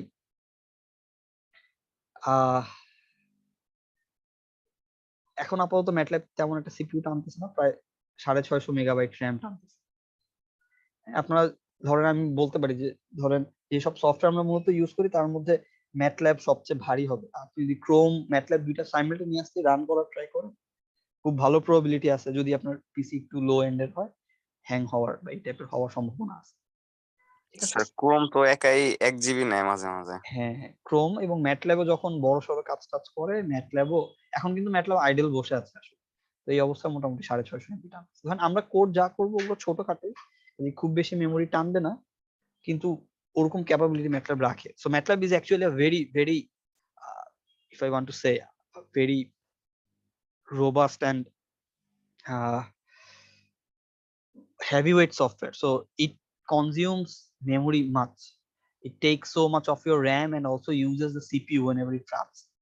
So that's why I'm suggesting to not go for higher version. If your PC is good enough, you can always try. But if you think, then you can stick with any version from 2016 to 2018. Okay? The latest versions would be, I guess, much heavyweight. I'm not sure. I'm using 2018A, and I can assure that my engineering student life went well with this version. I actually covered all my engineering courses with this version, and also doing my teaching with this version as well. আমার পড়ালেখা বা কাজকর্ম সবকিছু 2018 দিয়ে মোটামুটি চলে গেছে, কাজেই হোপফুলি চলে যাবে। তবে নতুন ভার্সনে অবশ্যই নতুন নতুন ফিচার আছে। It's true that the newer versions must have some new features that's important. Like I can say MATLAB 2018B has some features regarding machine learning, so that's also important, that's required for some cases. So new versions have new features, that's true, but we also have to look about our configuration of the PC. I use 2018A considering my configuration. In my PC, MATLAB takes time to open, to be honest, and sometimes it occurs that my PC gets hang whenever I want to run something large or heavy. G sir, এই যে আমিও sir যখন sir open করতেছিলাম sir, ভালোই sir সময় নিছে। হ্যাঁ, এটা MATLAB একটু সময় লাগে মোটামুটি। Sir, is there any minimum configuration for using MATLAB? Minimum configuration তো আমি সাজেস্ট করতে পারতেছি না। ধরেন 4 GB RAM হইলে আই গেস সমস্যা হওয়ার কথা না কোনো ভাষা। 4 GB RAM হইলে 4 GB হইলে হওয়ার কথা। 8 GB আর হলে স্যার যদি উইন্ডোজ 32 8 GB প্রবলেম হবে খুব একটা। 8 GB তে সমস্যা হবে না। আমি 8 GB চালাই। 8 GB তে আপনি ক্রোম MATLAB সাইমালটেনিয়াসলি চালাতে পারবেন, অসুবিধা নেই। ঠিক আছে? অসুবিধা হবে না। আপনারা 16 থেকে 18 এর ভেতরে 18 ইনস্টল করলে কাজ চালাতে পারবেন সুন্দর করে। কোনো অসুবিধা হবে না। এত ভারীও না আবার যে একদম ব্যবহারই করতে পারবো না, এরকমও না। এত ভয় পাওয়ার কিছু। ঠিক আছে? সমস্যা হবে না। Okay, so any queries regarding today's session? If you have any query, please feel free to share now. Sir Yes. Just session sir 1 মিনিটের মধ্যে যদি পুরো সেশনটা একটু রিভিউ করে দিন, টপিক নেম যেগুলো ক্লিয়ার হয়েছে আজকের ক্লাসে। Acha. So that I try to discuss today. First, I try to discuss what topic we are willing to cover and what this course actually stands for, numerical techniques. So as the name suggests, this course is not directly related to any EEE topic, but the topic that we are going to use in this course is very much important, and these numerical techniques or methods, this course is taught for all engineering students. Like for CSE students, they take the course. For any mechanical student or civil engineering student, they do this course as well. Okay, so numerical techniques is mainly a course that deals with some mathematical techniques in some different methods, and those different methods will enable us to solve problems whenever analytical approach is faced. By analytical approach, I want to mean what we do by using pen and paper. We may solve a simple example or easy example using pen and paper, but when the problem becomes difficult or the expression becomes large, it might become difficult for us to solve using pen and paper. So in those cases, numerical techniques can help us, and we will cover these numerical techniques hopefully in this course. Okay, so I tried to explain what these topics actually are referring to and what type of thing we will do in this course in summary, and then try to explain what could be the possible marks distribution. This is a tentative marks distribution. Don't take it fixed. And the most important thing is you have to install MATLAB properly on your PC. That's the prerequisite, not prerequisite officially, but the prerequisite to complete this course. And you will get a bonus of 5% marks if you just install MATLAB on your PC. You will get 5% of marks, and I will assign that marks on something called Intro Viva. Okay, so in Intro Viva, you have to install MATLAB by this Thursday, by this week, and I will share the Viva link with you. You just have to open MATLAB and show me that MATLAB is working fine on your PC. Okay, and then we try to discuss about MATLAB and how MATLAB looks like, what type of thing is present in MATLAB, the data types, and some sort of things. I will provide the recording. So if you need, just go through the recording. Okay? Just some basic things about MATLAB, how we can start writing a code in MATLAB. Okay. So that's all for today. If you have any query, please feel free to share. Otherwise, I guess we can end our session for today. And thank you so much for keeping up with me for this long 3-hour session. I guess we are more than 3 hours. So thank you so much. Thank you so much for Thank you very much, sir sir. Thank you sir sir একটা question ছিল sir, এটা যদি আমি C ড্রাইভে install না করে অন্য ড্রাইভে ইনস্টল করি সমস্যা হবে? সি ড্রাইভে ইনস্টল করলে ভালো হবে। হ্যাঁ, না হলে স্যার হয় কি মাঝে মাঝে হচ্ছে মানে আপডেট দিতে হয় আর হচ্ছে মানে অন্য উইন্ডোজ নিতে হয় আর কি। তো তখন যদি সি ড্রাইভে নিই তো পুরা জিনিসটা ডিলিট হয়ে যায় আর কি, পুরা অ্যাপস বা পুরা জিনিসটা ডিলিট হয়ে যায়, এই জন্য অন্য ড্রাইভে নিতে চাচ্ছিলাম।